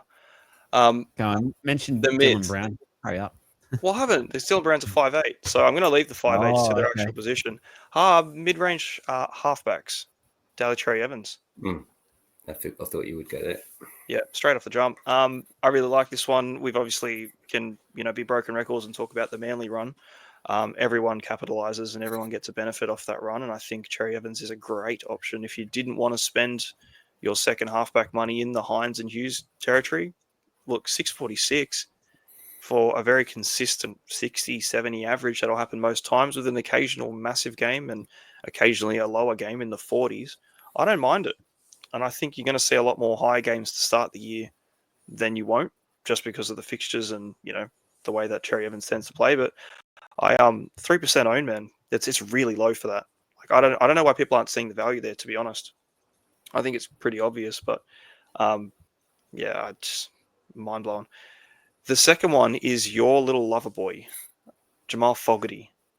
I think he fits the bill perfectly for a mid-tier half. 535. Yeah. He actually I just got to give you another hot take. So last night I told the viewers about Joel's bedroom and mentioned about a poster that he's got above his bedroom. So I just wanted to let you know. So I did actually say that there was a cover on the end of it, and the other end is Jamal Fogarty. So he's got a naked photo of Jack Howarth and then a naked photo of topless photo of Jamal Fogarty sitting on his roof. I just know he does. Yeah. Shout out, I've seen it. That's a hot take. You need to flick your camera up. You need to disprove this. Nah, I'm not in the bedroom right now, man. I'm in the studio. True. He won't do it. No, he won't. He won't do it because they're not rumors. They're not rumors. No, you've been there. You've been in his bed and looked up. We won't go there either. Hey, late night potties, thank you. That's Big it. Brother Uncut. That's right. It's 10:20 here in sunny New South Wales. Keep going with my lover boy, please. Yeah, Fogarty. Yeah, man. Look, he's a mid-tier half. Like he fits the bill in every single way for it. He fits the price, his average, the mid-50s. He's going to be very reliable for that mid-50s. I think, depending on how you want to go about setting your second halfback, it's safe. It's very safe, and I don't think you have a lot to worry about. Actually, I don't think you've got a lot of upside if you wanted to upgrade. I think you've got to, you rely on him and you chip away and you get what scores that he gets. He might go up 50, 100K. But I still feel like you have to downgrade someone else to really push him up any higher. But I think Cherry Evans, for the like, can actually get himself elevated into that bracket just naturally with his game. So, plus I'm not super high on the Raiders. I just don't know if they'll have the points in him for him to really go to that level. But for the mid price, I think he's fantastic for it. And I've got Isaiah Katoa as well. He's 390K. I really like him as a player. I think he's going to have a massive year. He did really well in like the end of last year, and everything that he's done basically up until right now has all been improvement for him. It's a different Dolphins team, mainly by just the coach and all. But 390K is like it's low risk for a second half, but it is a position where you want the guns, and that's where I would say the risk doesn't come into play to it, because I don't like playing cheap with my halfbacks ever. I think there's so much upside. It's like playing cheap fullbacks. It's like if you have the potential to do it, now we've got a flex, you can probably afford to get a cheaper one. I don't know if he would be my flex option if I was to go that way, but look, everyone's team's different. And if your budget permits a 400K halfback and he's the one, he's definitely the best one you're going to get. So they're my middies. There's really not many others, I would say. I know you didn't mention him, and I just want to quickly touch on him because I think it's worth touching on. He's at 8%. Mitch Moses. I don't like it with no goal kicking, which seems to pretty much be confirmed now. Lomax, the few photos and videos lately of him practicing his goal kicking, there hasn't been one of Moses doing so. It just feels like that's going to happen. Lomax gets it in rep games where Moses has played as well. So I think just while he's not getting the goal kicking, I don't like that play. And I'm guessing you're going to have Luai in the 5/8s, but obviously some might have him in that halfback jersey field, but I'll wait for 5/8s to talk about him. To be fair, I actually don't have Luai in my list because he is. He's very high on my list, but as far as like, choosing 3, 3, and 3, it's very hard to try and fit the bill for. So, Well, I had him in my 5/8 to start with, so I'll wait for 5/8 for him because I think 5/8 hasn't got much at all. So I honestly feel like there's more options in 5/8 than there is in half. Oh, definitely. We'll talk about that. Okay. Yeah, we will. Hands down, there is. And it's because no one is certain. But with your halves, your half. You're going to have clarity. Yeah. It's so easy. All you have to do is pick another one. With your 5/8s, I genuinely have no idea of any of them that I'm going to pick because, it's weird at the moment. Really weird.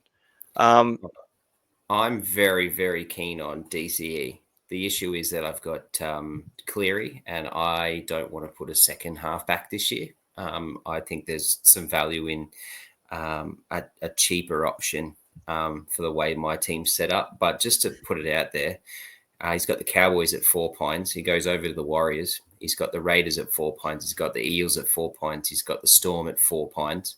Then he goes to the Sharks. And he's got the Dragons at 4 points. And he's got the Panthers before round 9. So round 9 bye. Like he's got of the first 7 or of the first 8 rounds, he's got the Panthers and the Storm are very tough games. He's got the Sharks going to be a tough game. But that first 4 with all those 4 points, the other thing that I like is just huge. The other thing I like about it is that I think by the time they play the Storm in round 5, they'll be humming.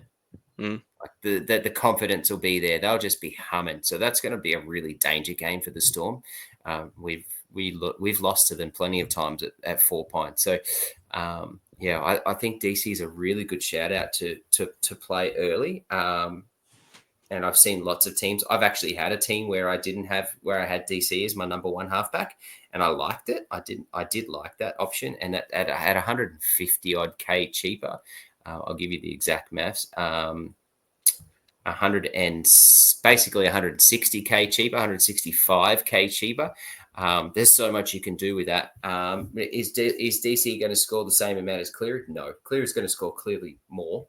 But because of that run early, I don't know if it'll be as much as we think the disparity will be, which means I think you can manage DCE through your halfback spot early and then flip. Yep, I agree. I don't mind it at all. And I was going to just talk about Mitchell Moses, but I agree with you totally, and I'll second that. Absolutely. There's 8% own him. Without the kicking, I'm not interested. I just don't think I like Mitchell Moses. I actually think he's on the upward trajectory. But yeah, just in terms of value as a halfback only, Mitchell Moses is not on my radar. Yeah, it's a big loss with the kicking. That's why I didn't include him at all in that mid category. He obviously fit it, but yeah, I just don't know. I'm not sold on it. He could outweigh that with, more try assists with Lomax there and all the rest, but it's just he's losing. He's already losing what he had prior to get that score. And it wasn't like he lacked try assists or anything. Like he's pretty involved. It's just, again, it's a very low floor in those games where he doesn't do a lot. So the cheapies. Now, it's weird considering a cheap halfback, but my God, Duffy has me keen. He has me so tempted, man. I'm looking at my flex going, look, it's been rotated with cheapies. I've had a Yongi in there, and now I'm like, give me that Duffy. All reports are the 7 is his. He's got it till Clifford's back. I don't know. His cup games were massive. He outscored friggin' everyone. He kicks well. He's 198K. That's premium cheapy category right there for a halfback. So I'm really high on it. I kind of want to see a little more, but yeah, it's looking very, very promising. Everywhere I look at the moment, it's Duffy. It's his. He's going to be the guy. So for his price, yeah, I love that. I've got Dodd in there mainly because there's not a great deal of cheapy potential starters. I've been vocal about I'm not sure with Dodd. I just don't know what he's going to do yet, especially with the Rabbits and just in general. Because looks like the 5A position's a bit funny for him at the moment with Walker out injured, and is it going to be White and is it going to be Humphreys? Like who knows? So that's why I'm not super keen on him. But he is, in the cheapy category, and I've got Sanders in there as well. Very similar position. Is he going to take that spot off Ethan Strange? I don't know. What are the Raiders going to line up like? Who knows? I don't think Ricky Stewart's wife knows. So it's just a real weird one. But again, hey, Tarpany. Remember Tarpany's missus how she had a go at Ricky that year? Wonder if she getting more minutes. Yeah. He has to start telling her the team list every week. Crack up. Yeah, so there is a couple that might emerge. Obviously, Duffy's my favorite at the moment because of how good it all looks, and he's cheaper than the others anyway. But again, you don't play super cheap with your halfback, in my opinion, anyway. So, anyone else? Shout out to the Bloke podcast quickly because they mentioned something about the South halfback position. They're actually suggesting that there's mail going around that Dodd isn't a certainty for that position, and Jamie Humphreys is actually looking like a potential option there. And Wayne's not completely sold and happy with what he's seen from Dodd so far. And apparently Humphreys is absolutely killing it. Well, obviously, we all anticipated at the start that'd be to share maybe the 14 jersey and go on and play hooker. But yeah, from what I heard from them boys, Jamie Humphries, and obviously you look at how good that looked last year, one game, 104 points. How nice and sexy is that? But yeah, just keep an eye on that one, because if he is named in that halfback and he's by all reports absolutely braining it, I am very tempted on Jamie Humphries. You can get that.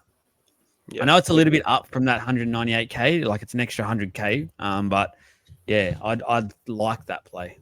When someone plays one game and scores 104, like, you have to consider them a little bit. Yeah, for sure. But no, I've got him here as Humphries breathing down his neck. Yeah, if that's the case and he's already overtaken that, I'd be much keener on a Humphries play. Yeah. I've got nothing other to add other than people be very, very careful that 9% of people that own Tanner Boyd. Oh, yes. Yeah. Well, we'll kind of touch on Tanner Boyd in the next one, because I've got him in I don't actually have him in my cheap category for the 5/8s, but he is basically the last one left. And he's not even a certainty to be in the 17. So that's how dire the bottom end of the 5/8s goes. But we'll move into them. Just to quickly before you do that as well, just as you've both already said on a number of times around Sandon Smith, put him at hooker, not halfback. Put him at hooker. Oh yeah, definitely. If you're looking at him as a halfback, there's there's not a great deal in the hooker side of things. Just plug him up there, you get more out of him. So the 5/8s, I've got Dylan Brown. Again, this is no particular order, but I do have Dylan Brown. He was the first 5/8 that I threw on the list because, again, how can you really go past him? His dual is great now. It's very handy to have that dual position. It was a very rough season for the Eels in general. It was very broken up. He did get moved around left to right, and didn't have Moses, and he still managed to average 65. So it's pretty good, and we're kind of expecting that to just get better. So yeah, I think the safety first aspect with Dylan Brown is nice. I think he's got a good floor on him. And then, you know what, in the way that it's going at the moment with this freaking 5/8 position, I'm starting to get over the headaches. And there's very little with him. Even when he's playing poorly or the team's playing poorly, he's still able to get you that 60 odd. So, yeah, he's at the top there. I've got Matty Burton right up in there as well. Last year, kind of saw the Burton that we're expecting to get for the last couple. He just sort of come into his own. The Bulldogs came into their own in total. So I really like him. I think he's going to have a massive year. Their fixtures are pretty good as well to start off with. And yeah, I just see him averaging like 70 plus for a while. Like, I really think he's going to push himself into that like top 3 of the 5/8 brackets and like retain it. So I like that pick. The last player that I was actually contemplating this one as a little differently. So I'm really high on Galvin, massively. I think Galvin's a freak. He's a future immortal. Honestly, I'll call it now. He's going to be. Give it 20 years. Yeah, give it 20 years. He'll get there. He's a gun. He's a freaking animal, man. Look what he did in his first year. So I'm really, really high on Galvin. I love it. I haven't got him in this category yet because I haven't seen the ceiling out of him as I have seen in Jaden Campbell. So with the Titans, obviously they've got that bye in round 1. When he came into it, he just went bang, bang, bang, bang. I was like, freaking hell. He's a guy that went from like 400K to 900K in the span of a month, and scored almost 500 points. And it was just immense. So I've got him up there for sheer freak attack. And it seems like the positions, and like you can almost throw Brimson in there because it almost looks like the half pairing is going to be Brimson and Campbell. Yuck. From everything that I've seen, and Foran is going to just get punted to the side. So I kind of want to, I want to see what happens there. I don't expect Brimson to ever play more than a handful of games at a time anyway. So I can't look into it too far, but yeah, I just don't think there's not really too many other 5/8s that have scored what even Campbell scored last year as a ceiling. But again, when it comes to it, I like these 650 options a lot. I think they're very safe. I just don't know where I'm going to find that kind of money. And that's the biggest problem is like I'll build my entire side out and then leave 5/8 for last. And I just don't have any coin to spend on these top dogs. And I just, it's probably going to go poorly. But yeah, that 600 up bracket, there's a lot of them in there. And I know there's a couple that you obviously wanted to talk about. I'm dumbfounded you haven't given Cam Munster such a bigger plug. Cam Munster's coming up, baby. He's middies. Middies. I don't know how you can say he's a midi. Because we're talking at a bracket of 400 to 650. There's very little deviation in this price tag. So, yeah. I have zero interest in Dylan Brown. I have zero interest in Jaden Campbell because they're in the 5'8" spots. I think there's value elsewhere. So I have none. I can see people doing Dylan Brown. In all the rubbish he had to go through, 24 matches at average 66. That's still pretty good. I was a very happy Dylan Brown owner for pretty much all of that year last year. So I managed it. It is what it is. But I'm just not interested in it. I think their start to the year against the Storm. And then I think it's even tougher as it get, or not even tougher, but still pretty tough as they get through. I think there's just so many uncertainties. The idea of, the new coach, the new team, even what's happening with his contract situation. I think there's just so many things for me that I just want to avoid Dill Brown for a little while, and happy to eat my words, and I'll get him in later because I do know that he's a gun. But yeah, I will just wait for a little while on him. But otherwise, in terms of your bracket of highness, you've touched on it really well. Yeah, sorry, I was just putting my charger in. I was like, what is he doing down there? Where'd he go for that long? Tickling his own little feet. I'm not keen on Jaden Campbell after this news of this halves pairing at all. It really just puts me off Jaden Campbell. AJ Brimson, a halfback, no way, thank you. I think they're just playing. They'll just annoy the crap out of each other because they'll both want the ball. They'll both play very similar. If it's foreign, on the other hand, I'm with you. Campbell for mine is a better option if it's a foreign partnership because foreign will just feed in the ball. I think AJ and him will fight a lot in the halves. I just can't see that working. Every time it gets brought up, I cringe. I just no. I hate that. I don't know how we did speak about it last week on the part one of our preview, but it just feels like it's a thing where the Titans are going, we're paying AJ this much money, we need to put him into the starting side and make it work, and they're just sticking him there. That's the detriment of their side, really, isn't it? Yeah, it's a shame. Like it. But yeah, that's what I mean. I don't know where he sort of lines up now because I don't feel like they really need him, and I don't feel like it's worth dismantling a good unit just to fit him in there because it's Brimson and he's like the poster boy. So, I don't know. But look, the period that I had Campbell last year was freaking huge, went nuts. So I do like him. I think he's got so much output. That's why I put him in there, but it's a tricky position. The mids, we spoke about it earlier. I've got Munster in the middies, and I think that's fair, really.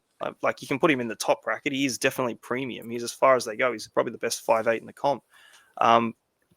He's 609k. Like it's really good. It's obviously the buy is early. 13% ownership. I've seen reports that he's full sprint training now. He's like full on running. He's doing everything good, and that's what I kind of wanted to hear before I like pulled the trigger on him. I'm very keen on the Munster play. He's currently in my side. I don't really have, I have dismantled a lot of it to try and fit him in there because again, Storm in there at the moment with the buy as well. Yeah. No, I don't think I have many. How many do I have? I think you mentioned 3 at least. I've got 1. Oh, okay. I've got him.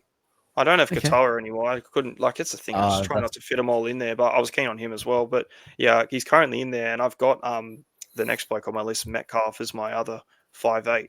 But yeah, Munster, geez, if he can get going again, he's every chance he's in the 70s, 80s. I said, and you clipped it and posted it, funnily enough, he could be the buy of the year.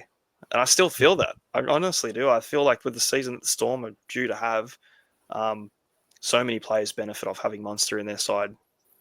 Katoa is one of them. His numbers with Munster in the team are astronomical. So, look, I'm super keen.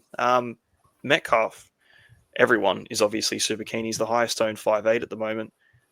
He's a halfback now, which is fun. He's going to get himself a duel. Not like he'll ever really use it. And he's kicking goals. So that's always a benefit. I like it. 443k, I think there's very little. He's kind of like, we're waiting for this guy to stand out and give us the option. And I think he pretty much has presented himself. He's put his hand up for it. his ownership will go up before the start of the season. And I've got Dewey as my other mid-ranged 5'8", and one, he's got to get on the park, which he is at the moment until, hopefully, fingers crossed, there's nothing that happens to him. He's been very unlucky. But I expect him to take the goal kicking too, because he's just a better kicker. He was kicking before Appy.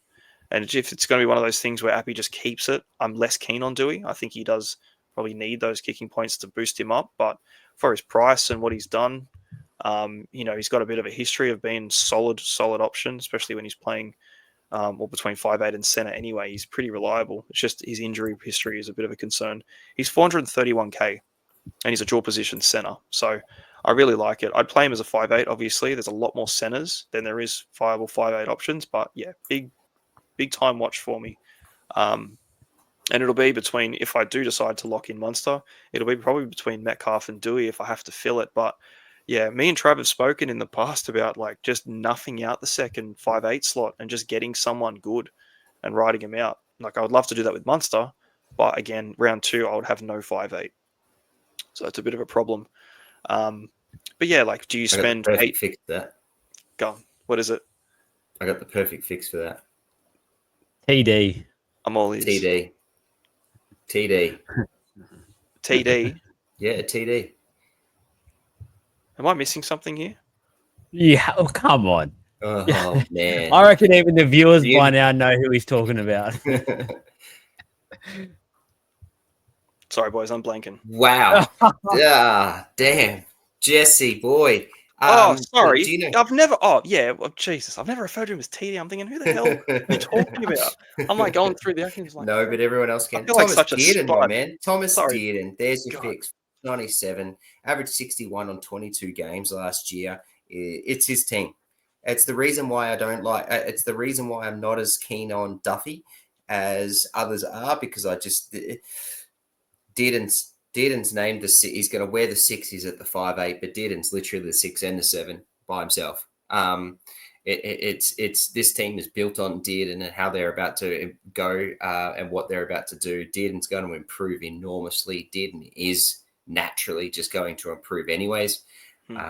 I'm just freaking super high on Dearden. Dearden's my 5'8", and I have currently nuffed that spot because I just can't see any value in anyone else other than Metcalf, and I got to find 300k basically, or 250k basically to get to him. I'm happy to be wrong, and Dearden doesn't show up in the first few weeks. The thing is, and that there's a possibility. I mean, he plays Manly first off at 4 Pines, and he's got the Sharks at home. Then he's got the Broncos at Suncorp. Then he's they've got a reasonably easy one as we going to predict against the Raiders, and then he plays Penrith in round 5. So he's got 4 of those first 5 that are pretty tough. But it's Dearden. I think Dearden can score. I think I'm happy for him to get me 60 against those games, against those teams. Just give me Dearden all day long. I kind of feel like that with Galvin, to be honest with you. I think I just got a really good vibe out of Galvin, and I'm flipping. If I'm going to spend up, it's going to be between Munster or Galvin and run with. It was obviously Luai. We haven't even spoken about Luai either. He's got the jewel. He's nice. But just out of curiosity, I just want to know, who's your nuff in 5'8"? Elliot. So the Roosters play basically the first 3 months on a Friday. Yep. Not ideal nuff land. No, the nuff is relevant with the flex spot to me at this point in time. Fair. No, it's a fair point. I just thought, if you're going to go nuff, you kind of want a late game. To me there's so much flexibility with the what you can do with the flex spot that the nuff is not an issue, and I've got 3 fullbacks, so I'm not really worried about whether I'm going to use it or not. That's fair enough. At this point in time, not a bad one. But your point is absolutely right, and for the learners, for the new people, explain where you're sort of going with that. Right. Well, just obviously when it comes to nuffing out a position, you're basically just locking it out. Is there a non-playing player? They're not going to do anything for you, but it gives you the possibility and the option to then flip them into your starting lineup to then captain and get yourself VC points. And now with the flex, you know who your nuff player is going to be and your lowest score. So you kind of foresee and you can calculate it a lot easier. But you need to have that playing option as a playable, movable player. And once they've played on your bench for nothing with no reserve or anything, you can't do anything with them. They're just an empty slot that's already played their game and they're impossible to do anything with. Roosters playing on Fridays basically every single week is very early. You lose the potential of a Saturday and a Sunday move if you wanted to change and watch a certain player. And if he's going to be your nuff position, if you filled your entire team and you just have this one guy in your 5'8", you don't want him to be playing every Friday. You want him to be playing at the end of the week where it gives you the chance to then swap him around. So,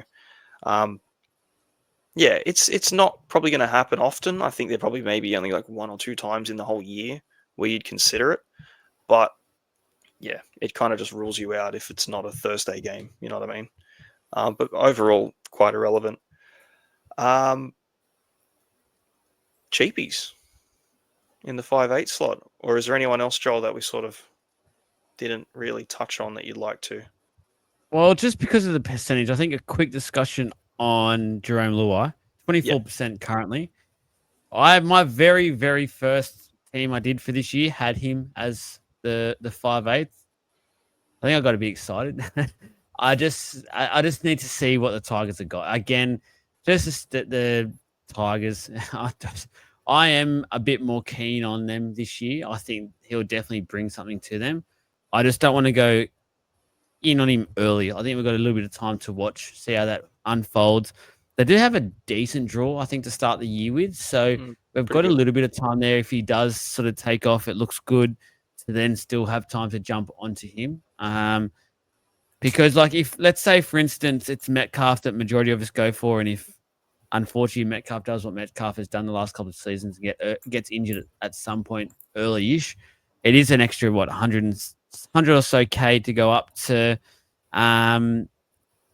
Jerome if he does, or 140 sort of K if he does sort of start to take off a little bit. But, yeah, I just think 24% ownership, I think it's a bit of hype more than anything because I don't think his numbers, just remember his numbers are at Penrith, and that was such a well-oiled machine, and the tries and how he played. He'll play a completely different style now at the Tigers. I don't think he'll be as all over the shop. I think he'll be a bit more structured. I just want to see how his game adapts to that Tigers style that they'll no doubt have. Fair. Yeah, it's fair. I think, yeah, it's just a little way. It's a big move. It's a big headline kind of thing, and you kind of just rush him in. But I still see him doing pretty well. But again, yeah, I kind of want to see it, really. The cheapies in the 5'8" slot, it's going to be a very quick one. There are none. End of story. There's nothing at the moment. That's why everyone's having the same drama. Anything below Metcalf is not a viable, safe play. I think you Rice is right. Just watch Will Price. Yeah, just watch and see what happens with Price. He's named at fullback in the trial, so that's obviously not going to happen. But yeah, look, like, what's his name? Fletcher Sharp's named at 5'8". Supposedly, he's going to be the one that's starting in the 5'8" slot. So I just don't think there's any chance for him again until the halfback roulette comes back into it again. There's nothing, man. There's really nothing. Tanner Boyd in the same boat. Who knows at the moment? No bueno. So a lot of what ifs. Too many what ifs. We can go to the center wing. It's an exciting one. Bring it on. Let's go. So the Guns. Ruben Garrick. Every time we've spoken about Manly this pod, we've mentioned their incredible start and runs and everything. Garrick is an absolute shoo-in for it all. Averaged, 79 without his couple of injury-affected games last year, which means he's heavily, heavily discounted for us. And he's been doing it for years. So he's the first center wing locked into my side. Everyone else I kind of flip back and forth, and I'm like, is he the one that I want? I really want Carraz, but I've been able to just move away from him and have it feel like it's not going to kill me. I really don't think I can do that with Garrick. And the ownership numbers kind of stand to really show when it comes to looking at all of them. He's 29%, you know what I mean? And all the other guys are either in the single digits or maybe 10, 11. So, yeah. Reportedly back on the wing as well. Yeah, exactly, too. So more of an opportunity for him to score. But I think even still, he played centre last year without his injury games. he scored almost 80. With those injury games, he scores 69.5. So, yeah, I think he's just one of those players, man. You can't really look too far into it. He's a gun. I have Carraz in there as well. I think a lot of people do. They're expecting monster year for Carraz, and we all three of us are. Yeah, I just think you can pick any one of these guys and run with them comfortably. It's just that I really want that Garrick upside for the lower price for the kicking as well, the fixtures. But yeah, if I don't start with Carraz, I'm gonna dread it every week until I have him. And my third and final gun is Herbie Farnworth. The Dolphins have a fantastic draw. They don't really leave Queensland for ages, if I can remember it correctly. Average 74.4. His base numbers I think they were first. I think he was like the first in the base stats for the center wing position. And I think Carraz was either just behind him or right there. I love the play. I think he's super pod numbers. It's very expensive. 728 is big money to spend up there when you've got, Holmes and Lomax. But I think there's a lot of question marks around those two. And I think Hobie just gets better. Or if not better than a 74, he at least gets his average. Super reliable. But again, it's the same when we're looking at that top bracket of the two RFs. The top 10 for these guys, you can pick any one of them and be very happy with. Excluding at the moment Gagai and Toto and all these dudes that are just freaks. Plenty to talk about. Trav, is there anything in the top brackets that I sort of missed? I don't think you've missed anything, and I think people can. I think this is center wing's probably one of the toughest ones to pick, right? But I think first and foremost, everyone's got to have Garrick, 100%. He's 29% owned, so the world is talking about Ruben Garrick. He's kicking center wing, good start, but that's just, to me, it's a no-brainer. And as you said, 79 without those two major injuries that he got, like under 10. So no-brainer. I love the Carraz shout. I don't have Carraz in my team anymore. I've had to change a couple of things in terms of what I've done. I bragged about having Carraz from round one last year and did until the end of the year. But at this point in time, I just don't have two spots in my center wings with what I want to do, trying to get back to Cleary. So I don't have him. My other premium that I really like to put onto is Toto. And he's definitely a premium. This is funny to say, but like someone in Penrith has to fill the void. Like there's a void that needs to be filled, and Toho's ready to do it. So, and isn't that funny to say, because Toho has been doing it for so freaking long? But I think that void is going to get picked up particularly early by Toho, and I'm keen on that. We got to talk. It's a position analysis, so I'm going to talk about it. I'm not. Last year, Valentine Holmes scored 80 on average over 22 games. He's 4% owned at this moment. He's at 784K. He plays for the Dragons, who's lost Ben Hunt. Their halves, we've got no idea whether they're going to be any good or not. We've got Cook at the 9 and Gutho sitting at fullback, and I love both of them. But I just don't know what's going to happen. I just don't even see Val Holmes even getting the ball too much. I just don't see the value in Val Holmes at this point in time, and very happy for that to correct me, to prove me wrong. But I can't recommend people not to go him. Zach Lomax last year played for the Dragons at 79 and was Ben Hunt's favorite target, right? It was everyone's favorite target on that Dragons team, and his score was inflated because of that. I think he was also kicking. He's going to kick at para, but he's playing for para, and I just think that there's got to be, for him, there's just too many unknowns around what's going to happen and whether they're even going to get into positions to score, to use the ability that he's a freak at. Obviously, his high marking ability and try scoring ability and all of that. But I just need to see para improve before I want to spend 770K on a center winger. So I just need to see it. I'm not saying Lomax is no good. I just need to see these boys. They're in two very different situations to what they have been in last year, and I need to see them play. So I think it's pick it if you truly trust that's what you're going to have. I don't at this point in time. And so I just need to sit back and see before I do anything with that.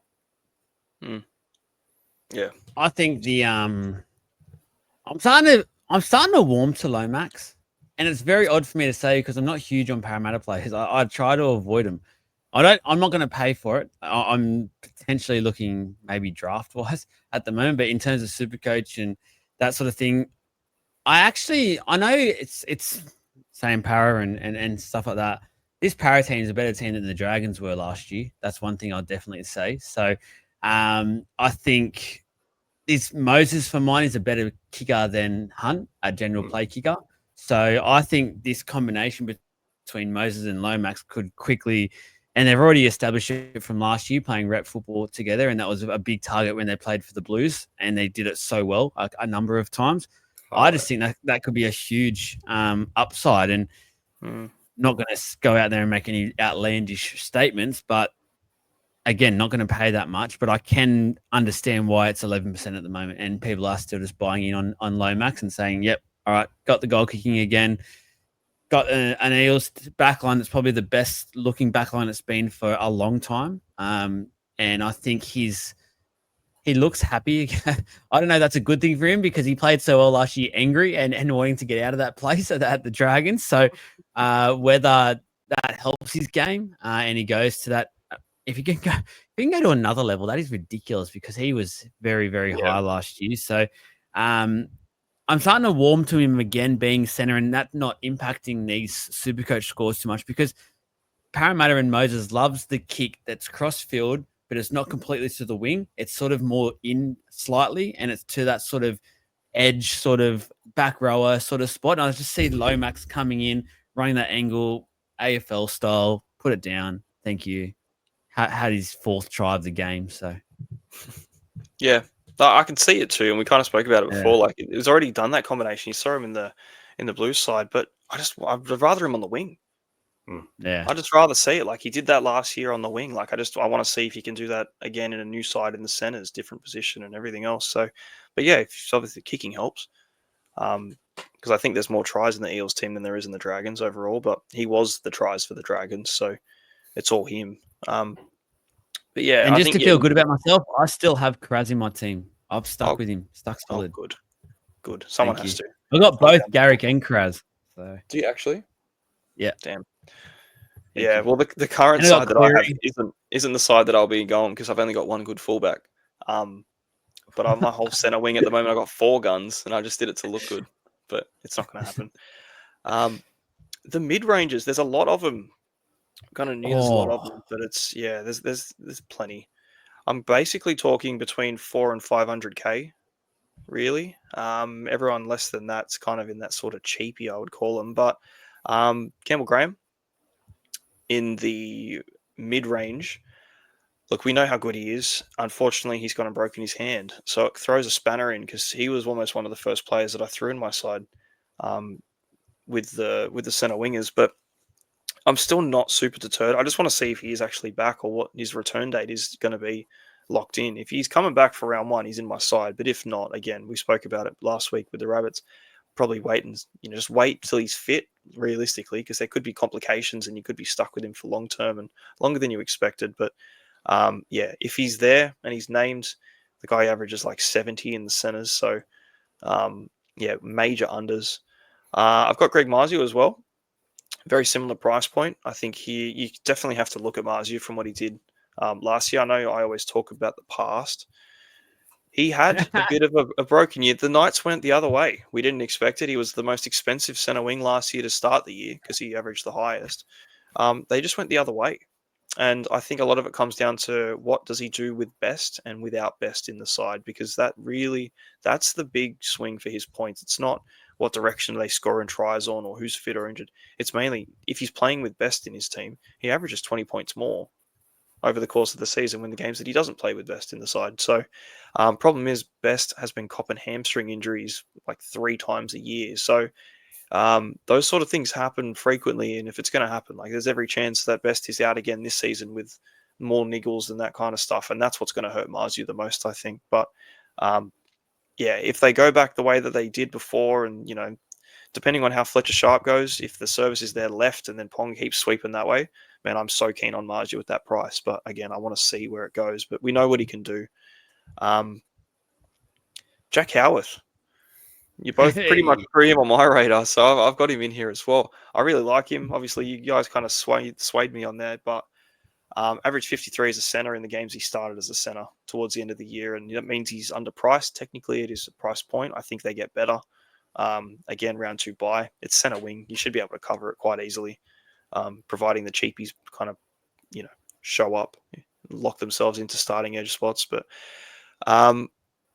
I like Howarth. I've got him in my side. I had him in my side. He was the Storm player. I don't currently have him in there because I think I flipped it down to, oh God, I don't know, maybe Munro or something at the moment just to get an extra 20k. But yeah, I'm pretty big fan of his. I know you two are, so I'll probably let you go with those ones later on. There's a few others that I've thrown in. Skelton, average 63.8 as a winger last year for the Dogs.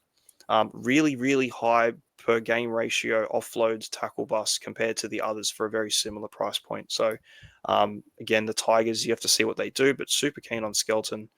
And Casey McLean.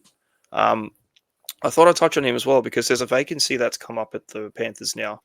And it seems like he's going to be the favourite for it. Like I would say more realistically, he would be far and away above his brother.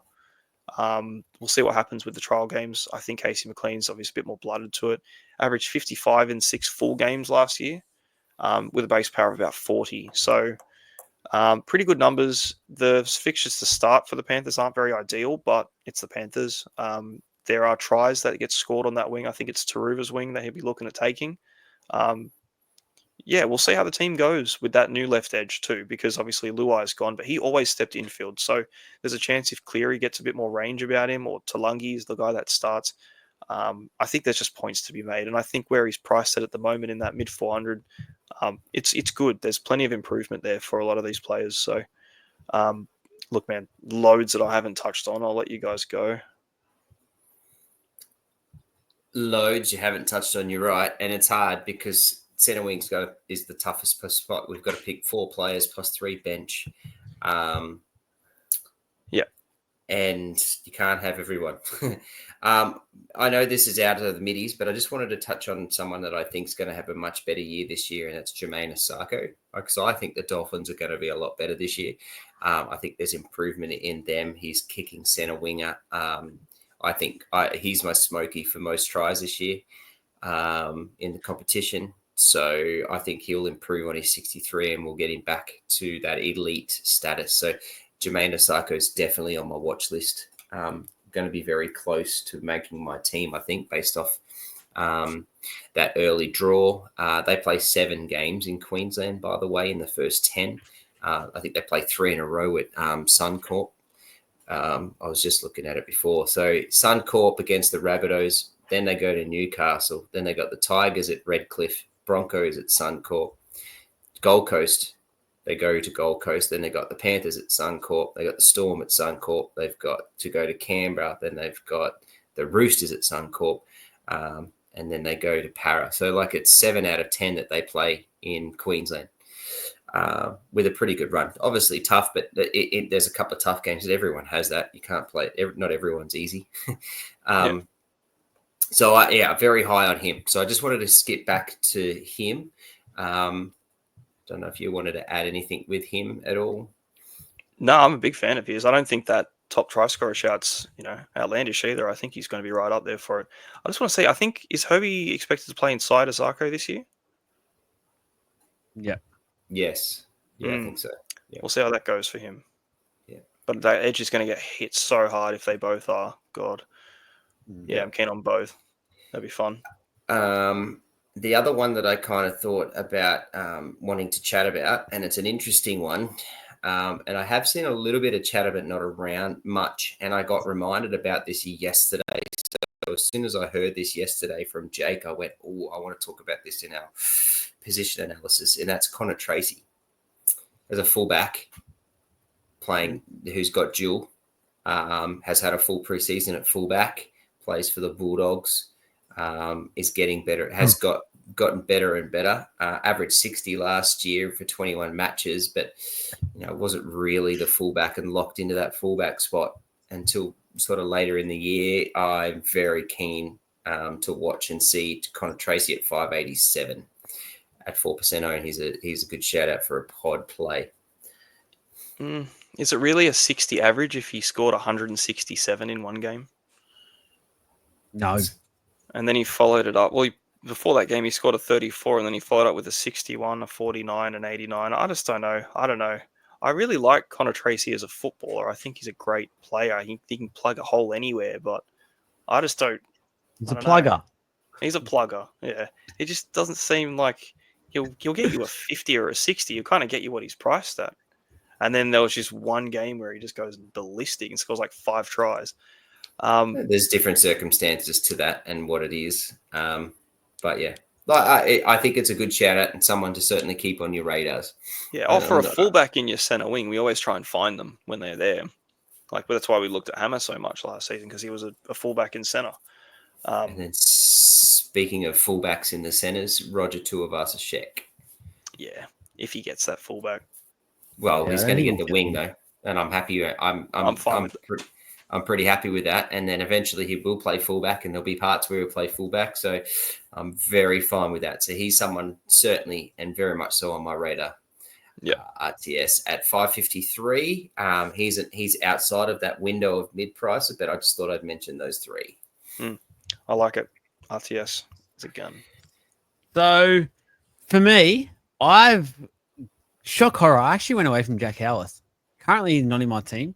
As big as I have been on him, I've actually found a way to free up some coin. I've moved to Gerald Scullin purely off the sort of what you spoke about, Jesse, in terms of his numbers. He's averaged 63.8 in 4 games last year, priced at $4.99. I think there's great value in him this year, getting a consistent start.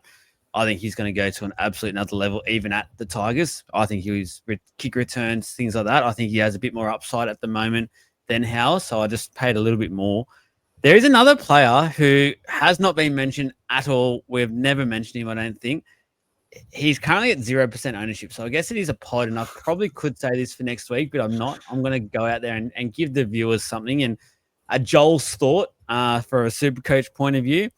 It is another Newcastle winger that I am not going Marju. I'm going James Schiller. He's in my team, 515K, 65.8 average last year in 5 games. And then he signed with the Knights for this year, and Ricky put him in the naughty corner. Everyone was flocking to him because he had some brilliant scores. I think he's got that spot now locked in due to the fact that they've just confirmed basically the thing he's playing 5'8", Fletcher Sharp. So he'll be at 5'8", so that frees up that wing spot. James Schiller working off the back of Kalen Ponga with those numbers. I am happy to have him in my team. I think he's been forgotten about completely, and I love it. That's we're talking pod. I think if someone's 0% owned, are they still considered pod? Like, they have to have their own title at that point. Follow me in, guys. Follow me in. Follow me. Yeah, we'll be in this together. I heard he's been practicing kicking too. I don't think he's going to take it off Ponga, but that would be their next. Don't even bother talking about that. Probably be their next option. Look, man, I'm not really considering him too much. But yeah, look, we all had him. We rushed to him to get the cash. I think he made 300K in a month.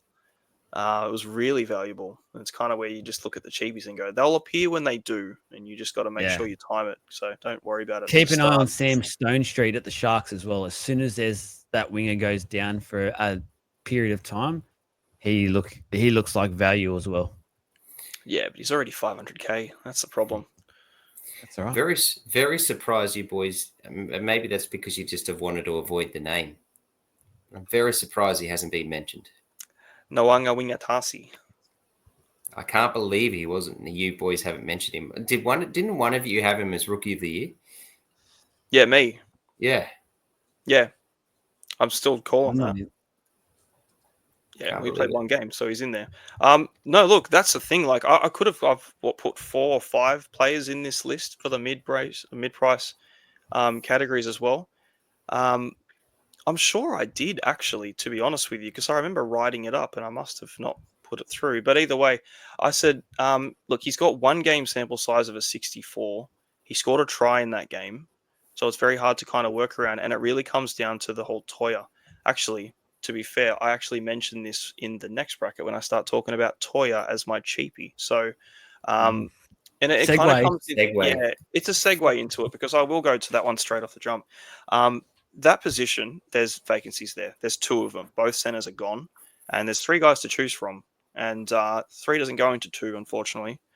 So quick math. You've got, yeah, thanks. Toya, Billy Smith, and Noah. So between the 3 of them, we're kind of just guessing that Billy Smith has the spot locked in because he's Billy Smith.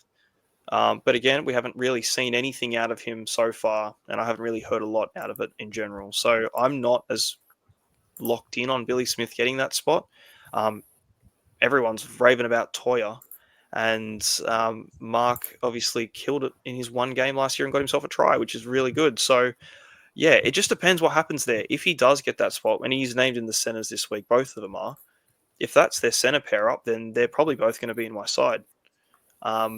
It just depends. I think Toya is going to be in most people's sides anyway because of his price tag and the wraps and everything that's coming up, and the fact that given opportunity, I think he will get a start at some point this year. I think the second someone goes down, he'll be the first person in. And if Billy Smith does get this run, I think it's probably just going to buy his time for a few weeks until he gets his position. So, yeah, it all depends. It all depends on who are those 2 out of those 3. So that's why I haven't included him in the middies, because I can pretty much put all 3 of them in the same category, and it's just, I reckon whatever the 2 are, get those 2, even with the Roosters changes and the like. So I like that. In my other cheapie, I've got Purdue. We're all sort of speculating what's going to happen with the Cowboy centers too because of the changes, but reports where Vailea's locked himself in that right center spot, and everyone's kind of pondering what's going to happen with the other one because it's basically down to Purdue and Leibert. And the reports that I've read is that Leibert is going to come back through Cup potentially, and it's not certain for him to start with. So kind of does bode well for Purdue, but again, you've got Robert Derby too. There's a lot of these random little pop up that it's like, who's it going to be, and then the ownership will just flock towards back and forth. Just wait for the team list and stop worrying about, really, I think, to start with. I would like to see Leibert there. I think if Leibert does get that spot, from what we've seen he can do, he really does fit that mid-price bill, and he'll probably be in my side. But yeah, it's really dependent on what they decide to do, and yeah, I don't think you're going to get a lot out of Peyton until team lists come through. And the final one that I've got on there is Tamale from the Raiders, and he's a very popular pick at the moment. He is currently in my side, and we did speak about this last week again. He's expected to play for round 1. Don't know about round 2, and that could be a headache going forward. So it's a lot of Raiders roulette when it comes to that position, and it always has been. So yeah, just a couple to fill in, but it's going to be massive team list watch when it comes to these like 250 lower bracket cheapies, because there will be a couple, I reckon, that'll appear. But like Schiller last year, he wasn't anywhere until all of a sudden he was, and you get 3 weeks down the line to jump on him anyway. So I think that's why the cheapies will appear when they come, and you just got to get on them. But we might not have the amount of cheapies we're kind of hoping for to start the year, and I think it might change the structure of a lot of sides. We could probably see like 1 of these cheapies, and then the next cheap center wing we have is like 300k, and it's like Isaiah Tass or something, because they're probably at least locked in to start. So yeah, I can kind of leave it there, boys. If you've got anyone else that's popping up, it's all very uncertain though, I would say at this stage.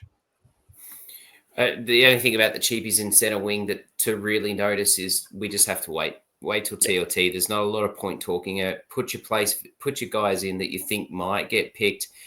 They're pretty much at this point in time for the next 3 weeks place getters, value, prices, holding price basically, because someone will pop up. The one that hasn't been mentioned, but we did quickly mention it because I have him in the 2RF, is you have him in the center wings, and that's Bird. Yeah, Bird.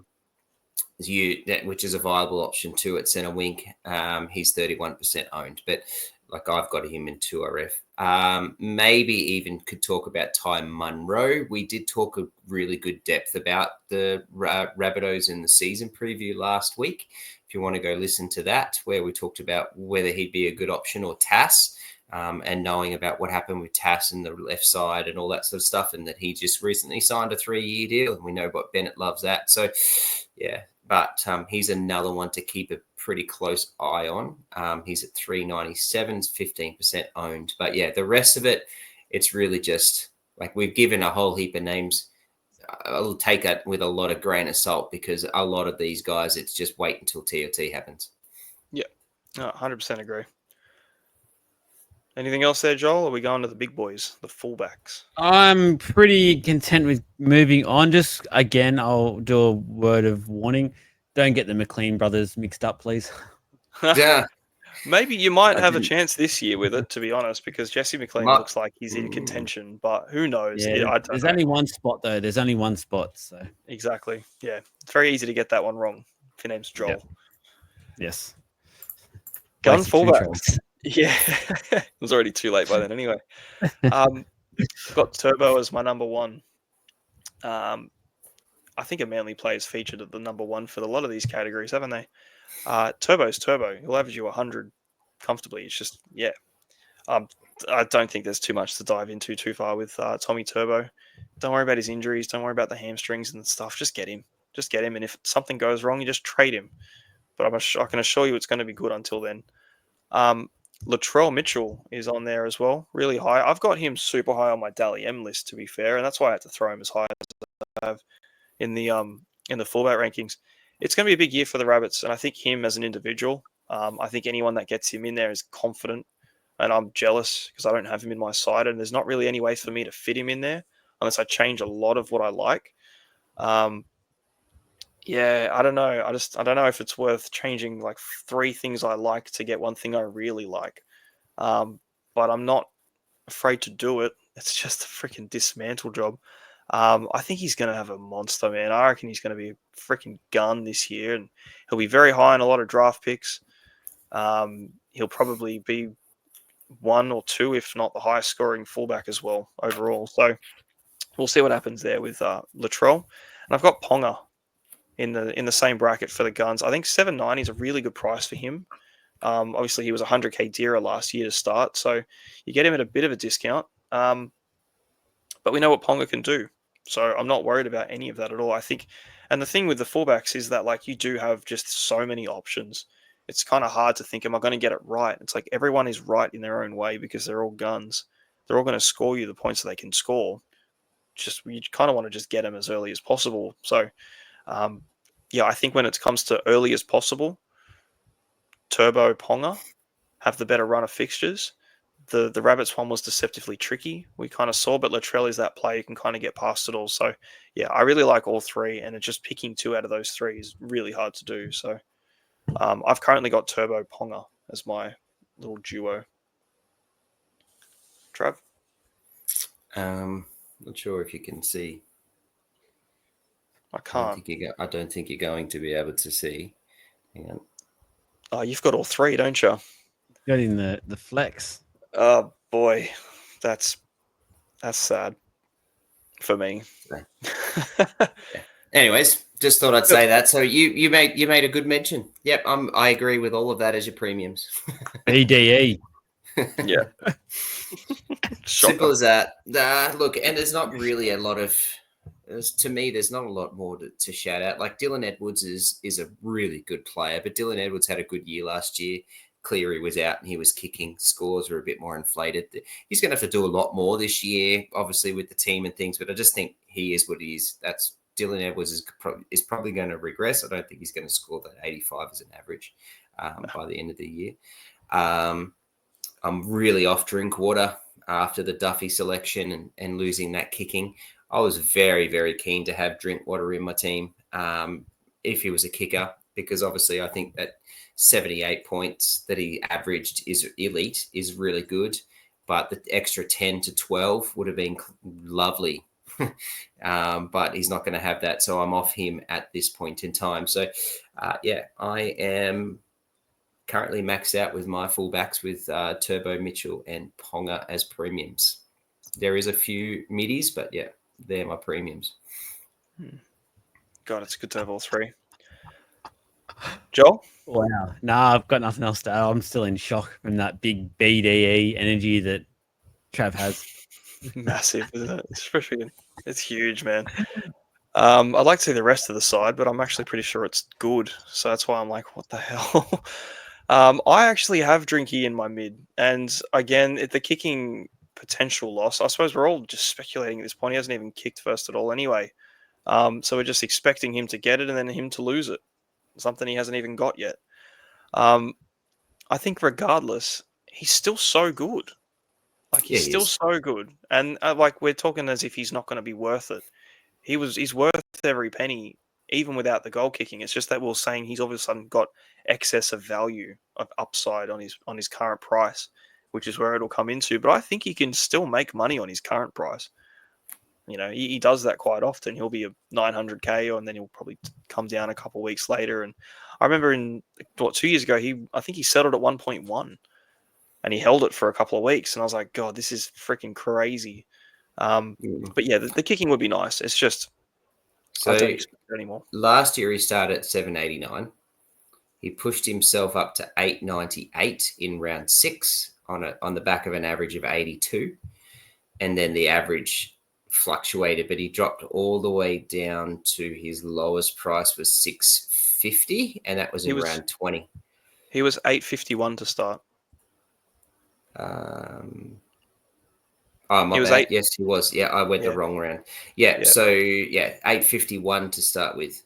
Pushed it up to 898, dropped all the way down to 650, and then pushed it back up to 789. Yeah, I started with him last year. I started with him and Ponga. 890 and 850. It was big money. They were most expensive too. And I have Drinky for ages. And I liked it. I thought he was really solid, really reliable.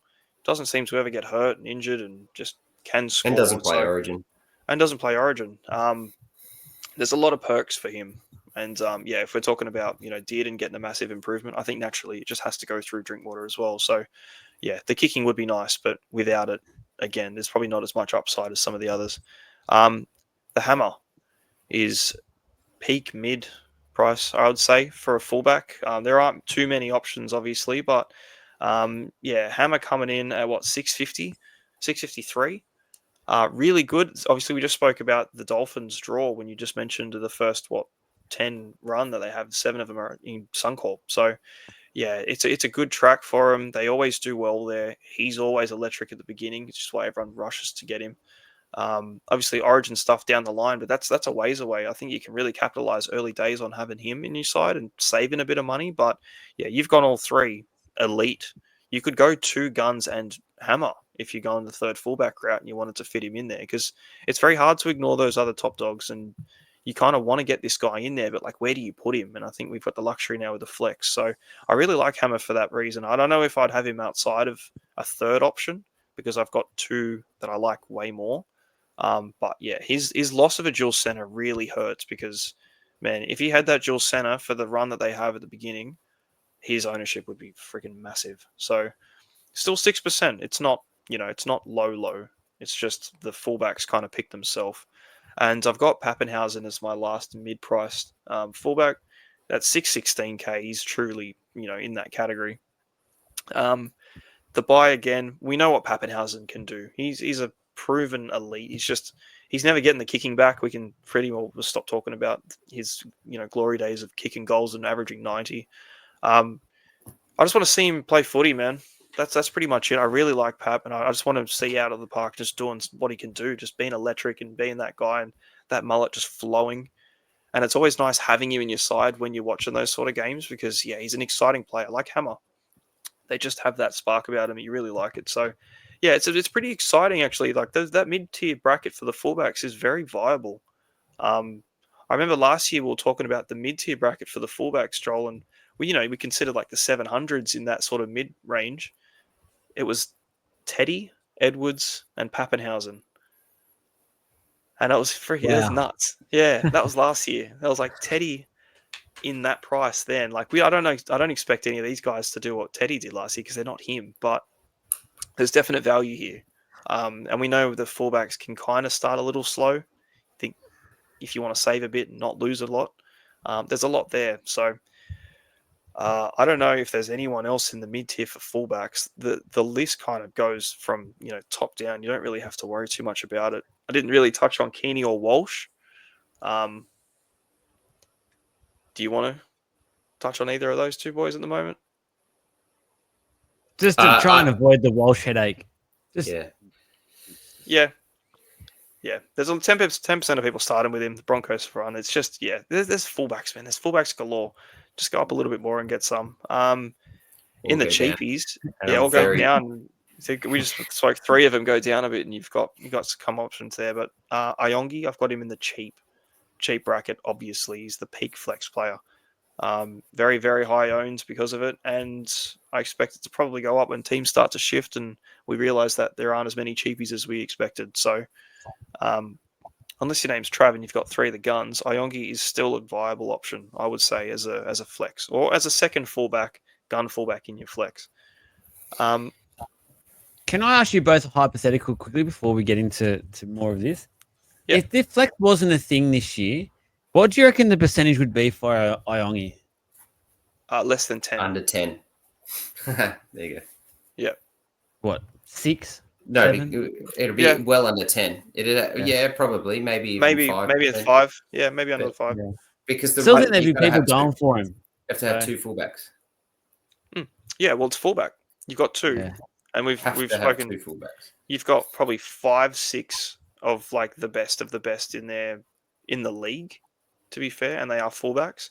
There's no way you're going to be going to Iongi and not having a Ponga or a Latrell if you could avoid it. Can you imagine if he kills it and we end up talking at the end of the year? Iongi's averaged a fullback average of 70, let's say 75. Can you imagine? Just riding with that. He will have been 100% owned, and I'll have traded one of the 3 guns down to him. And I'm happy to do that. But at this point in time, I'm keeping him. I'm off. I'm going the fullbacks. But Joel, Jesse's absolutely right. TLT's a big deal. I've got all these thoughts of who I want to have, and I'm very, very clear that I think I'm going to have to change half of them if TLT doesn't come through with the goods for me. So, but for me, Iongi, I know is going to be there, right? So the first thing I do is just go straight to my fullbacks and go and find myself 500k, and that'll pick me up. So I'll just go straight down from probably Ponga down. But I don't think I could go wrong with either Ponga, Mitchell, or Turbo. I think Ponga's probably not got as much upside early as those other 2. And that's so harsh to say because Ponga's a freak. But either way, I don't think I'm going to go wrong. Latrell. But yeah. Nah. I'm so freaking high on Latrell this year, man. I'm going to dismantle my side to try and fit him in there because I would love to go Turbo Latrell. I don't know if I'd need to go 3. I don't think it balances the side out. And you're probably going to tell me just to rip the bandit off and do it, but I want to have Hines in the side, and it makes it really hard to do that. And if you're saying you're going to have 2024, oh god, so you're going to have Hines and not have Latrell, what's wrong with you? For six weeks. The future is now, old man. Yeah, there's a way. If there's a will, there's a way. But there's too many of these guns, and then to your point, no one would have Iongi if we didn't have a flex. No.